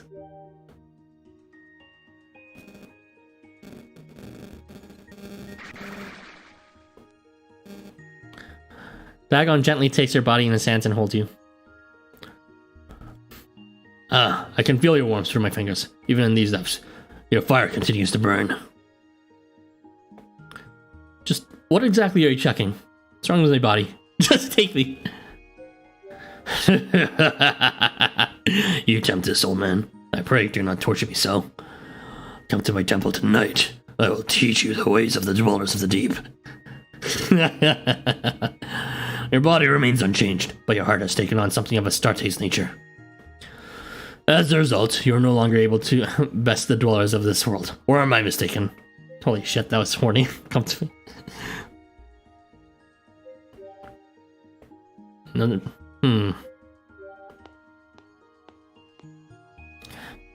My. A secret rendezvous with the most beloved? No, this will not do. This will not do at all. I cannot overlook such a breach of decorum, even should it be perpetrated by Father Dagon himself. Our most beloved is sworn to the representative of this world. That is to say, you're dallying with my future spouse. Hey, I know you. Baal, you must have met 3 of the 4 lords. I'm the last. You may have also met my other clones. And that guy from La. Hey, you're the clone! Shut up, Hugh. I'm honored to make you your acquaintance, our newest, most beloved. To what honor do we owe this visit, Rainbringer? Why? None in particular. Am I forbidden from visiting my own father? Olympus Reps and Daikaku with Amaterasu have switched repositions. I'm not sure how to respond to that. I don't even know what role Daikaku is supposed to have, and I don't know what role Amaterasu is supposed to have. I don't know. Like, I know that she's fairly important. She might even be the representative, but she just appeared for a split second in Chapter 8. You're full of shit, you know that? Well, of course. Allow me to continue your explanation from where you left off. The most beloved is called so because of their loveliness, yes, but also because they shall never be victorious. It is easy to regard the defeated with compassion, whereas the victory is wont to provoke envy and fear. Which would you think earns more affection? I'm sure it is quite evident. As the majority adopt the same perspective, a new hierarchy is born. Such is the way of the world system. In other words, you may think of it like this. Those whose fate is to lose are the most loved. So if you switch places will start to inherit her title. It is natural that you'll also inherit her inability to prevail against even the most forgiving of odds. I can understand the surprise you must be feeling. However, I ask that you set your mind at ease, for you are now the recipient of all our love here in Canaan. We'll be here to protect you, our dear most beloved. Dash away with a word. Arthur. Well, it looks like our new most beloved has taken it a lot better than I imagined, don't you agree? The pain of losing something you've always had is worse than the pain of never having it at all. Considering everything that was just thrust upon him, we might need to make adjustments to our plan. Bring her fruitful rains, Lord of Storms, Child of Canaan. Father Dagon, I implore you not to use such wording. Even you dwell inside the body of another. You are no different. Though, at most, I'm only borrowing the memories of another, which I suppose would make us exact opposites. Oh, do not look at me so, dear father. I seek to recover what I've lost, that is all. Hey, Maple, Daz, nice to see you. Apologies for overstaying my welcome. I have my own palace to attend to, and so I'll take my leave.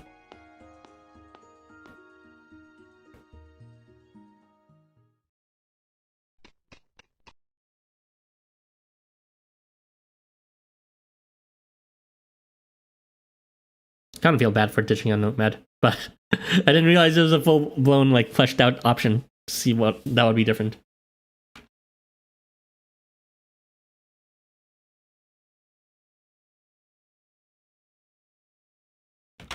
Come forth!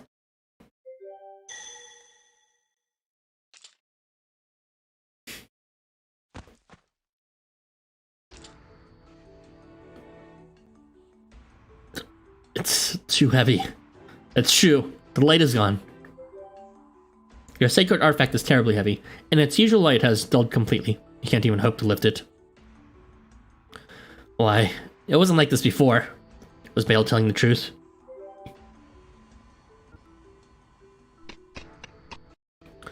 Please, Arthur, I beg you to redo this chapter and see my date quest with you. I beg you to answer my call, Arthur. Jeez, you're stumbling and half delirious. What in the world happened to you? My most beloved, is your whole soul sore? I've been right sick ever since you left my side. Ever since my cock left Uranus. Arthur. The loss of your own power changes your challenge of the protection of others into dependency on it. That change brings surprise, surprise begets unease, and unease begets fear.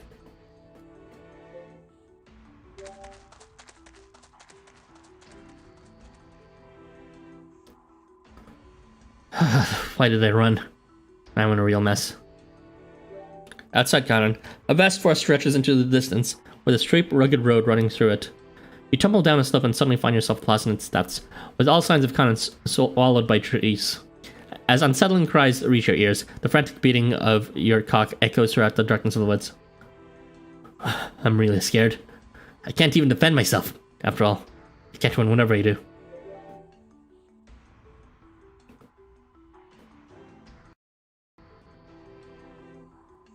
That's right. This must be how Astarte felt. I feel like I understand her a little more.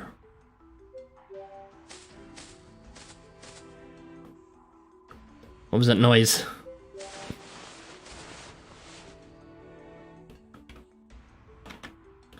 Yeah.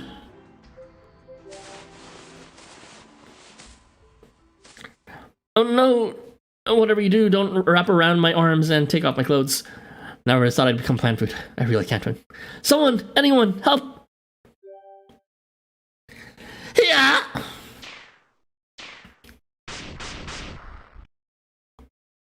It appears I was not too late to come this time. Watch out! There's still some left! Hide behind me! Wait, I know you.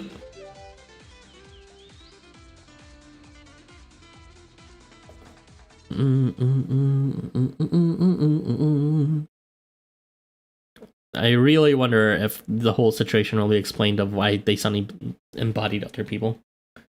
Because there has been no hints on it so far.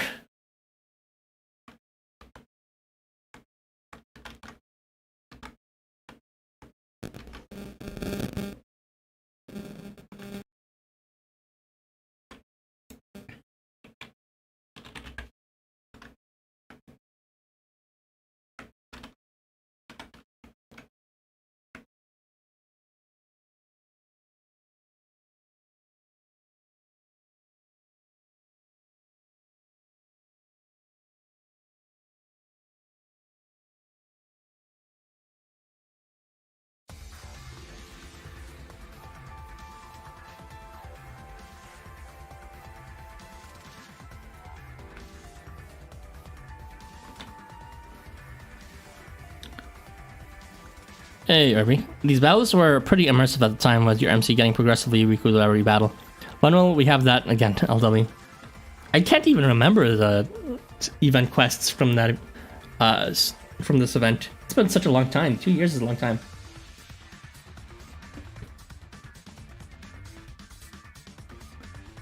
Maybe I vaguely remember it, but maybe not. And then you have to rely on like the other units who were happening in battle.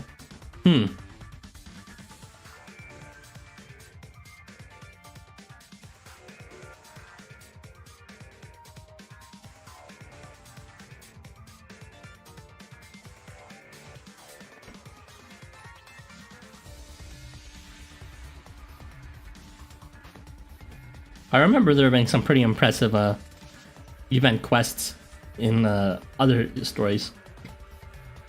Like I think in the festival event for the Cat Festival event, like there was this thing where Suzuka and Tunk and what's his face, Tajikawa were facing each other, and they were actually fighting against each other in like sideways. That is to say, moving towards each other from the left and right side, while you were attacking from the usual position in board. I remember because it's reached the point where MC's values were like 1 HP and you had to rely on support needs. I remember that, maybe not. I feel like it might be happening. All I could say is that's plausible based on my memory, but I can't remember exactly. In the Chapter 10 battle, after using Double Dragon, MC had skill lock. I remember the battle in Chapter 9 too was like MC being able to just wipe the entire board when he unlocked his exception, which seemed like Solomon or something. Are you right? Some dangers around these parts recently, so you should... sorry. Anyways, you should be careful. Thanks. I'm a cat, the prince of a small kingdom not too far from here. You're a cat? The Archer of the Woods. Huh, you've heard of me. Guess I've got quite a reputation. Are you alright? Your legs are shaking. Alright, thanks. Could have done it myself.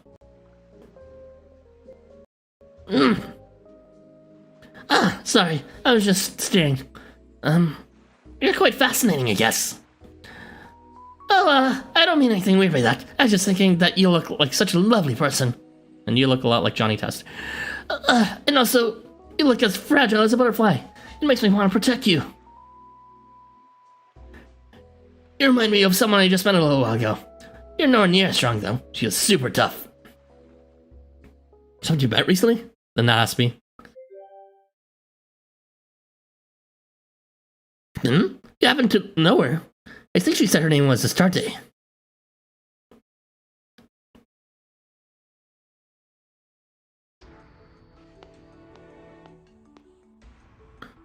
You. Who are you?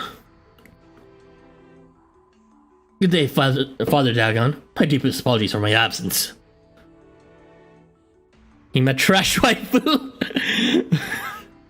What's with the hate against Astarte? I kind of like her. Her, I guess, forcefulness that doesn't match her actual strength at all. Her noodly arm. I don't know, she's okay. Astarte, no.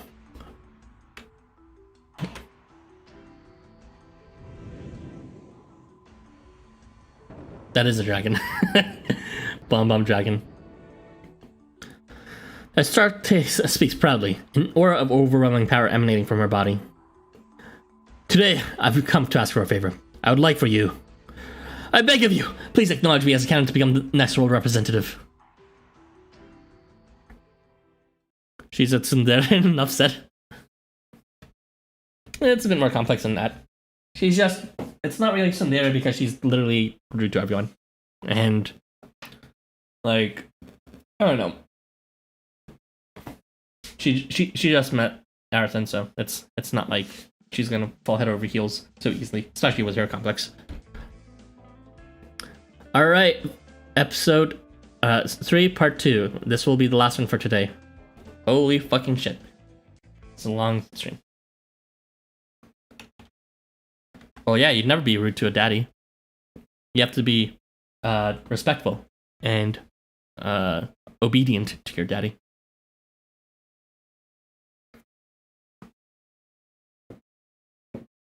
Well, it depends on the daddy. Sometimes they like their, I guess, their runs being a bit mischievous, but for the most, it's best you are stay obedient and subservient to your daddy. Okay, I'm gonna shut up now.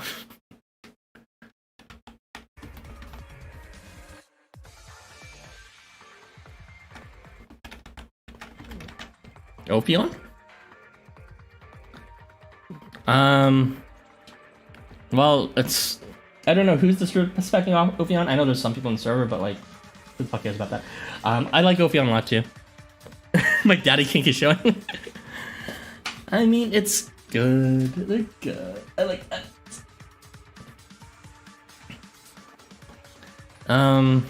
Yeah. Ophion is actually... I actually like Ophion as a character. A lot of people dislike him, but that's just because they have strongly different opinions of what they want from a person. I like someone who is like confident and can make decisions for you and is forthright and takes the initiative. And that's what Ophion is. Some people would interpret that as, you know, being abrasive and rude and disrespectful and selfish, but I don't think Ophion is selfish at all. He's just very forward, and like, if you insist with certain options, it's very clear that Ophion still respects what you want. And also, he's kind of funny with his lip position. And also, Ophion. And also, you have to remember that Ophion's standard is a lot different in terms of like his affection for MC. MC was his literal spouse. So at that point, there's like already a pre-established relationship, even if it is just a different lifetime. But Ophion on pushing your head in his meaty pecs. I'd rather be pushed into his meaty cock. I bet Astaroth's variant is just gonna be a world wyvern or a Veliant wyvern. Yeah, just like Melcine's variant was a very was a dragon too. Finally showed a true form, right? In her variant, right? No. When I first arrived here, I believed that I finally had found a place where I would be accepted. My personal paradise. A world where everyone could be accepted just as they are. A world where everyone is free to love anyone they want. I'd always felt uncomfortable. I'd never been able to accept myself as I was. At some point, I found myself charmed by the small and lovely, and found myself wanting to be the same.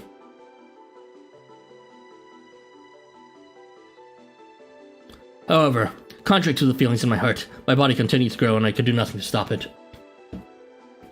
Day by day, my neck grew broader, and the joints on my body became more sharp and angular. I am Astaroth, Prince of Accusers and Inquisitors. None in my homeworld of Gehenna know not my name. The blood flowing in my veins builds up a body suitable for the name of Astaroth. Day by day, my transformation proceeds regardless of my wishes.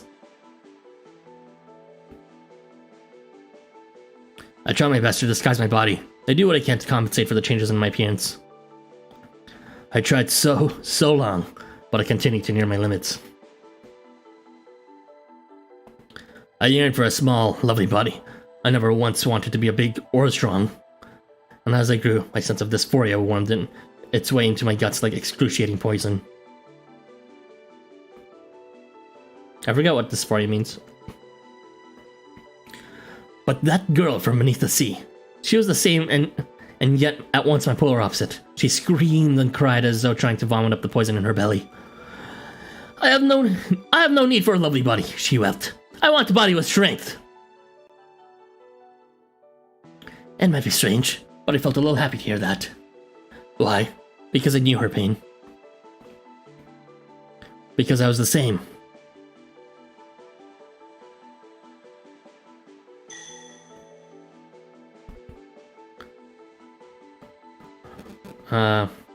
Roll of the Serpent, Rule of the Inquisitor. I, Astarte, summon you. Criminatores Diabolos.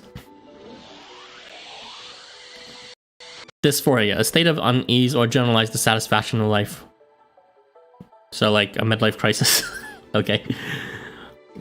She recited the words of the pact just as she was taught. That sounds like such a professional word for such a, like a common, like non-clinical feeling. What the heck?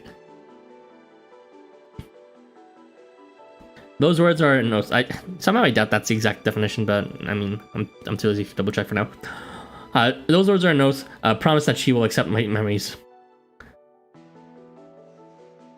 Oh, body dysphoria. I see. Yeah, that's the context I heard in. So just I guess not feeling like something is right, a sense of rightness or a sense of things are in their place. Now that is something that I think rings some bells. That's to say, I promise to accept the rule and rule intertwined with my being. My memories intermingled with hers. She becomes me, and I become her. As I sank into hard-won euphoria, something occurred to me. Like this, she and I switched places. And then, I wonder about the poison that so racked my body with pain. Where did it go? And then I wonder about her poison. Where did that go? Don't tell me that the poison in her kids is referring to, like, the poison and from body dysphoria, mental distortion. That'd be bad. That'd be a bit weird choice to, I guess, indicate that. The light settled down. The light settled down. What was? As the blinding flash fades away, Johnny Test runs in to investigate. I see. Interesting. Someone was just here a moment ago. Where'd they go? Like the aftermath of a ravaging hurricane, only smashed, broken remnants of trees remain.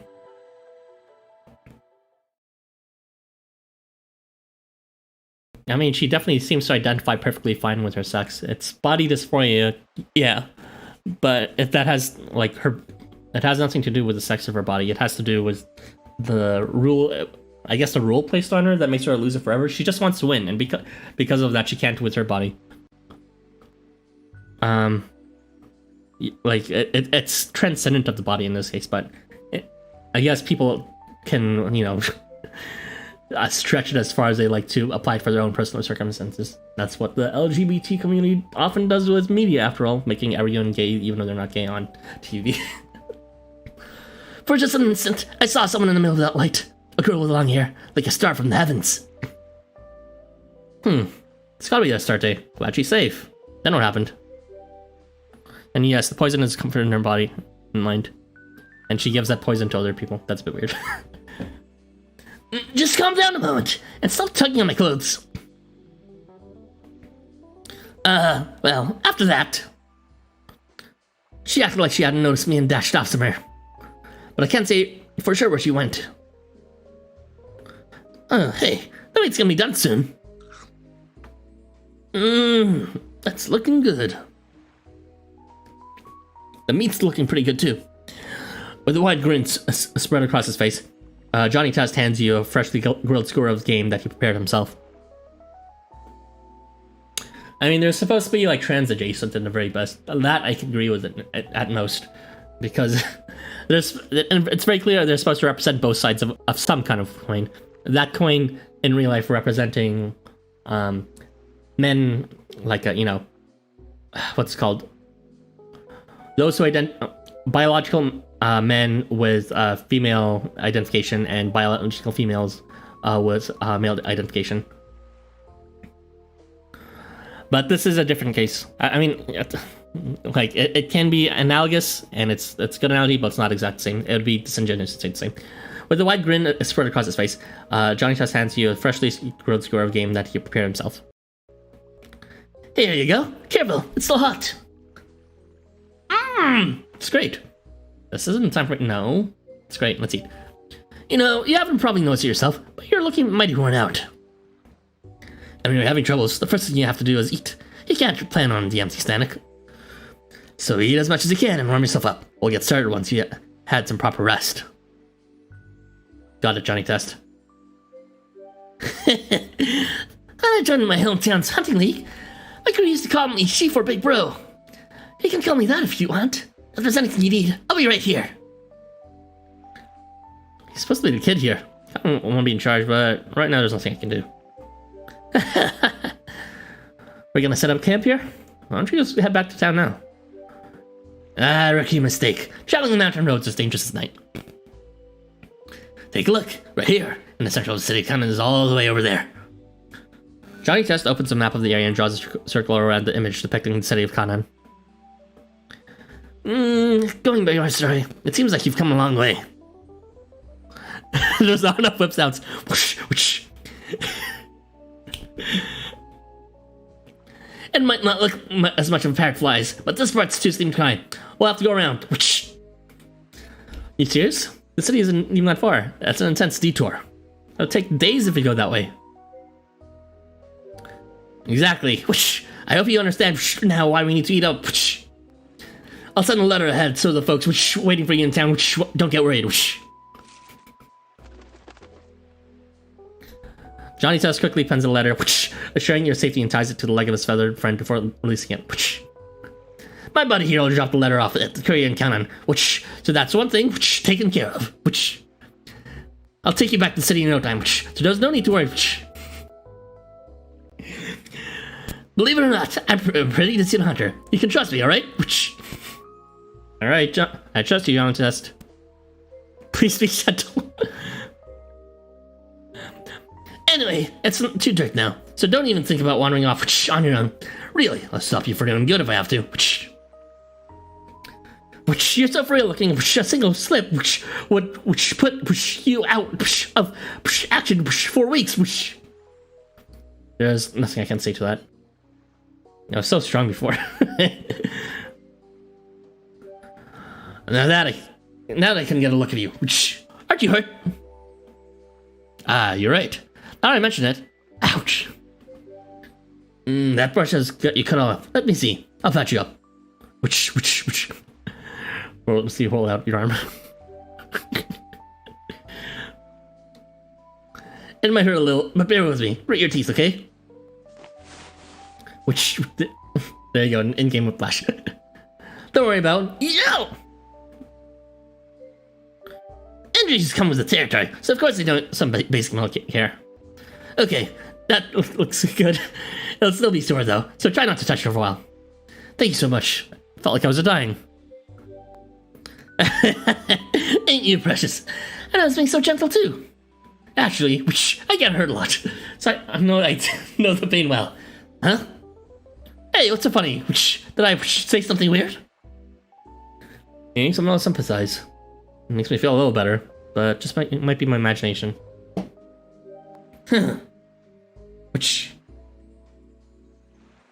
Thank you for everything, Johnny Test. It's fine, I told you. And I'm technically a prince, but psh, you don't have to be so formal. Anyway, let's go get some rest. We'll be doing a lot of walking tomorrow. After all, Canaan bound, right? Don't worry, I'll make sure you get there safe and sound. Which. Oh,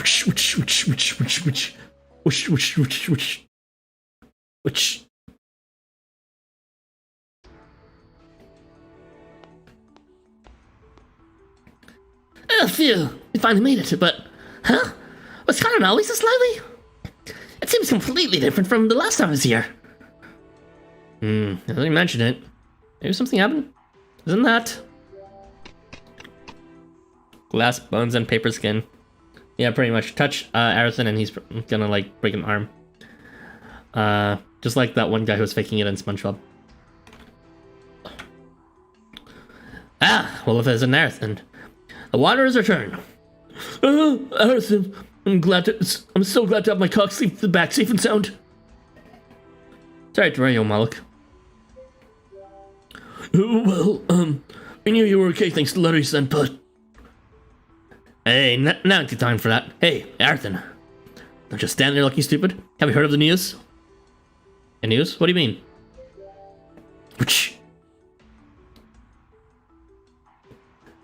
Don't worry, maybe that joke will die off by the next time I stream. Maybe. By the power invested in us, we hereby convey the will of Father Dagon to the people of Canaan. Our father has graciously chosen to grant Astarte's request to be considered as their next world representative's candidate. In addition to the victor of their competition, will go our new most beloved Arson. I choose Moloch.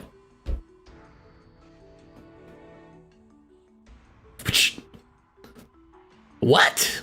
Astarte is competing now. She's an official candidate.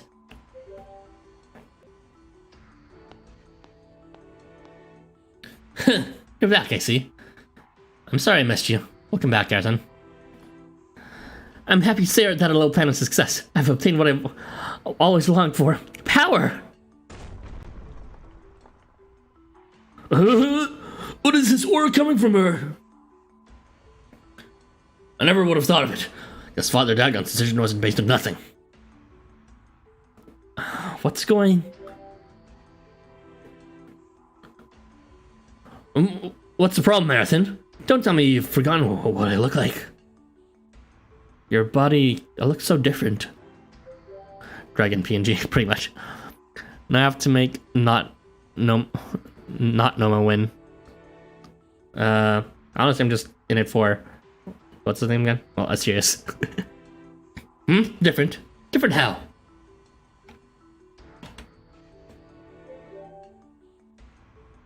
You're as weird as ever. Which... We offer a warmest welcome to our newest candidate, Astarte. I, Sea Lord Yam, accept your challenge to a fair battle. However, note that nothing will stand between me and Earth and Sart. Yam. Hey now, sounds like you're getting a little ahead of yourself. Hate to break it to you, but I already claimed the Arson for my own. Chef. Wait, you can't just go and say things like that. Besides, I actually claimed his house last night. I don't think my Arson likes it. I'll be fine, Arson. I'll be here with you. What? Very well. I'll challenge you. Change us back right now. Oh, what's the hurry? You got nothing to worry about. Because I will win. And now solve both of our problems. You want to be queen? Wait, I mean world representative. I'm not sure about all of that yet. Right now, all I want is for everyone to see that see me for the soldiers that I know I am. Come on, don't pull a face at me. It's gonna be okay. I'm gonna make those 3 studios acknowledge my power, and the rest of Canaan while I'm at it. Just hang tight until then. But won't we end up betrothed?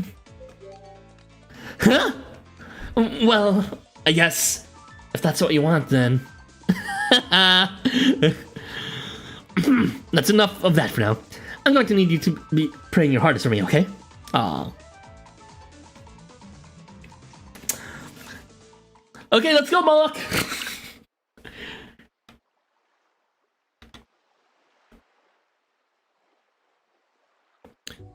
This sure escalated quickly, huh? You'd be better sitting on this throne as king's or queen's right hand. We've completely switched places. What do I do now? They're all competing over me. Hey, you! Get your head out of the clouds! Pull yourself together. Maybe I should just declare all 3 of them as winner and then take them all at the same time. But they're all doing this because they want to be world representatives, yeah? I wonder if they're really worth it. What do you think? Have you ever wanted to rule the world?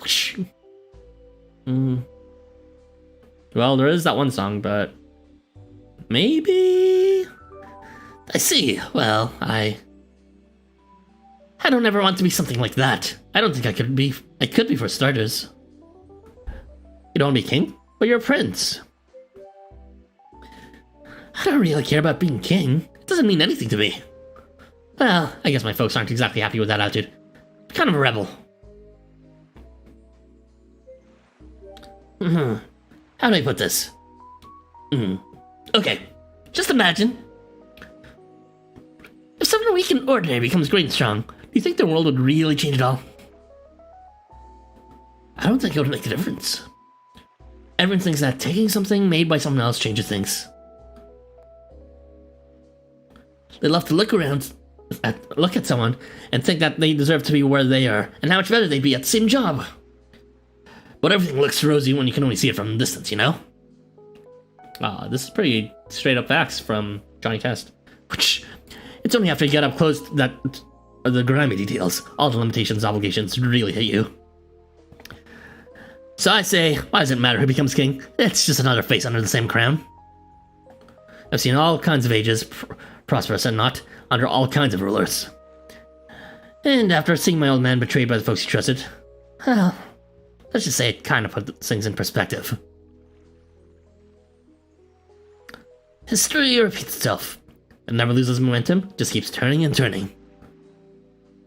Next to that, the salty life of a hunter suits me much better. Well, it all depends on what's in your heart. But things can change. Well, the world might not change. But what's in your heart can, huh?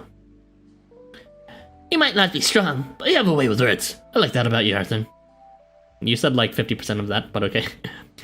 I have no interest in taking over anybody's throne. That much I can say. Well, you're leaving? What will you do now, Johnny Test?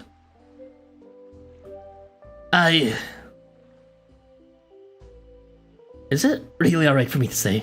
I don't care about all that king stuff, but I admit I don't like the idea of anyone stealing you away from me. You mean... crap. And I was talking all high and mighty too. Guess I'm the same as everyone else, Arathan. I'm going to make sure either no or is Jane. I totally read that already. What am I doing? It looks like I've fallen for you too. Johnny Test! Johnny Test removes a seashell promise from his clothes and slowly hands it to you. My Prince Charming.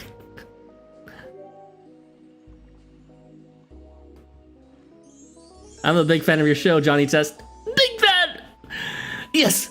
This means I want you to be with me forever. Don't worry, I'm only in it to get with his dog Dookie. However he left.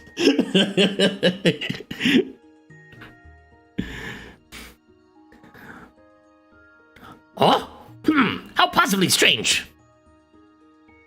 Under Father Dagon's orders, Kosar Wakassis has begun a survey in preparation for the construction of the next world representative's palace. He has chosen what should have been an ideal place to build, far away from any bodies of water that may flood. However,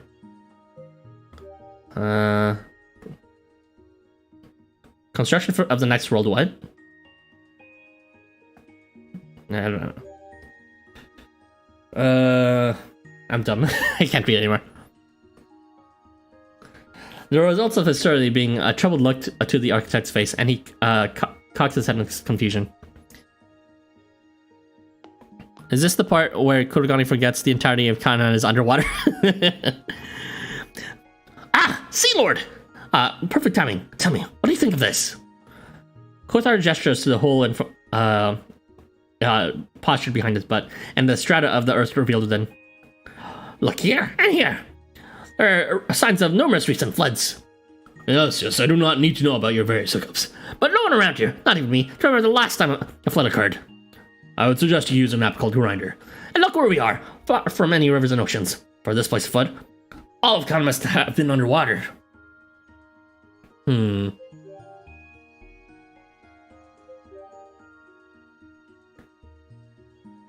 Wait, are they not underwater? Well, I guess technically they're not underwater, but they are underwater. They're underwater, but they're not in water. That's what it seems like. Well, do you remember anything? I do not, Kotark Wakasis. Even I, the ruler of rivers and seas, have no memories of such things. It's SpongeBob logic. However, it appears to be 3 a.m. and it's time for a crappy patio. There are other things far more powerful than rivers and oceans, capable of causing a world-devouring flood like the one you suggest.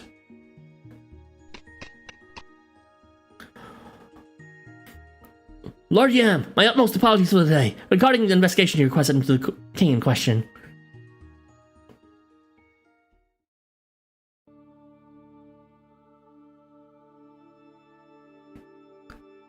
Nice pillar.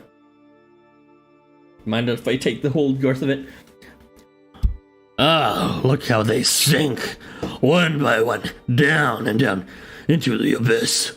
Shizume, lost in shivering ecstasy, they'll fall slowly down to the bottom of the world and drown. No, it's Dagon, aka the old one's Dagon. Dagon of Canaan. Once, you were me. Have you forgotten the pact we made with each other? We have been permitted to dwell in my body and take place upon my throne. You have been permitted to take place on upon my throne? But in exchange, you promised to show me what I had so long desired to see. What's going on here? I'm so confused by this. How could I have forgotten? I know you well, Dagon of the Old Ones, for you were once me. Your flesh is far more accepting of my memories than that sick-in-the-mud teacher. Yes. With this body, steeped in depravity and consigned to the abyss. I think he's talking on treating here. This time, my wish shall be granted, and in that moment, you too will find the answer you seek. In Canaan, the sky is the sea. But it appears the way they were talking, they weren't actually in the water. If you speak true, then my body is a small price to pay. How long has it been since I began this research, seeking to divine why a system might sink its own world? I scoured my home world dry for knowledge, but even after being summoned to this new land, I still do not understand. That's definitely one way to incorporate Bomb Bomb's same face syndrome into the story. I mean, he's drawn a bit differently. What are the Bomb Bombs? Cheaton. Yeah, okay, they look the same. Gene, kind of. I don't know. He has like a monobrow or something. Bomb Bomb doesn't, like, he suffers a bit of same face, but honestly, he draws them fairly differently. He just, like, when they're same face, they're really same face, like Kengo and Oniwaka. And Sword.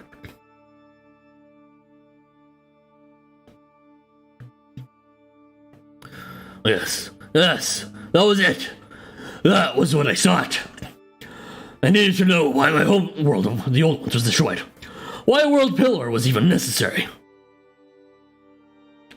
And why our world representatives, as the thought, the spirit had left us to our fate. So Old Ones, Dagon, and Harj at the moment or Canaan. I have no idea, honestly. It seems like somehow this Dagon, the Old Ones Dagon, is channeling the Canaan Dagon. I don't even know what the timeline is happening right now here. That's the thing. There's just like MCU's running away, and suddenly everyone's playing a role in something, and no one is the wiser, except for apparently Dagon right now. 2 episodes later. I needed to know the meaning of the end of this world, of the system of my own world, and of the rules of a role of the world representative. And the whereabouts of my brethren, my successor in depravity, for in sunken relay does not lie dreaming. He does not lie dreaming. If I could only learn the truth beyond Canaan, this world of chaos destroyed long ago, then perhaps...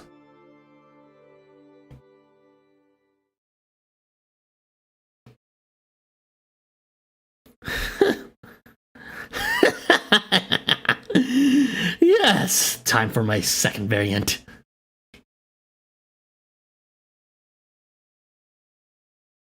I guess third variant in this case for Bale or Seth.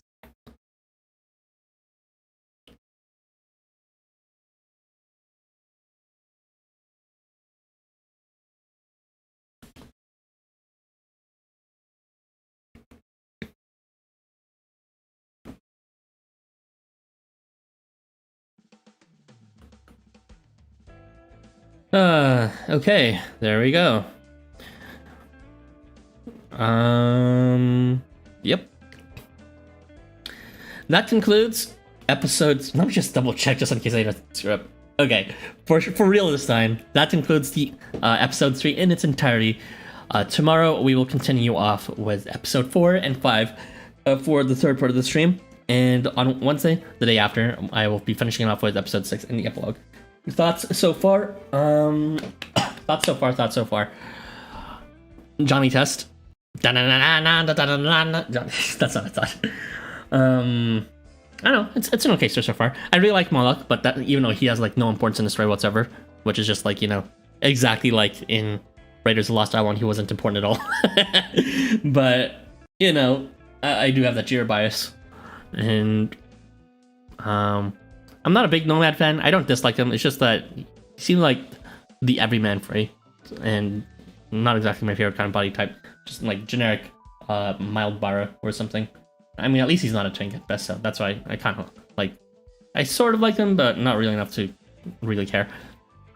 Tangaroa, and I always thought he was kind of boring, even though I fully seated him. But maybe this event will change my mind about him.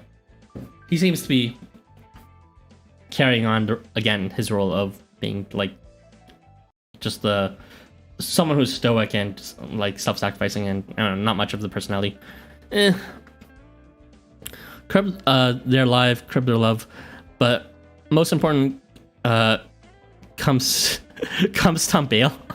If you mean curb stomp, I'm with you, but I'd rather come stomp Asterius. Yeah, I don't really care about Bale. No, not at all. Nope, I can't even think of anything to justify my interest in it. And I don't dislike him, but I guess I'm just salty of the whole him even existing, looking exactly like Seth, and Seth receiving 2 variants, and it's an entire mess. Story-wise, I thought it was cool. Honestly, the whole Exodus was a neat idea in terms of they're not going for the formulaic approach that they use as crutch for events, where, you know, the new character has a problem, and so they approach every abandoned character or something stupid like that. In this case, it's an entirely new structure where the character went through an exodus and like the hero's journey, if you will, if you've heard of that concept, and then returned as a different person. But the person who stayed also, aka Ayrton, myself, also went through a journey of transformation. So the hero's journey wasn't exclusive to just moving; it also happened staying in place. I haven't seen anything yet. Well, I am excited to see how it turns out. Because the story is quite good so far, honestly. It is. I gotta give it props. It's definitely not formulaic, and the choice of who did you want to go on date with was certainly surprising. I didn't actually expect that to be a thing, but we live in the future, folks. The future 2 years ago. Yeah, that concludes my thoughts on this event. Thank you for joining me. It's exciting. I'm looking forward to tomorrow, and hope you guys have a good day. I am gonna go do something else now. Laters. Bye-bye.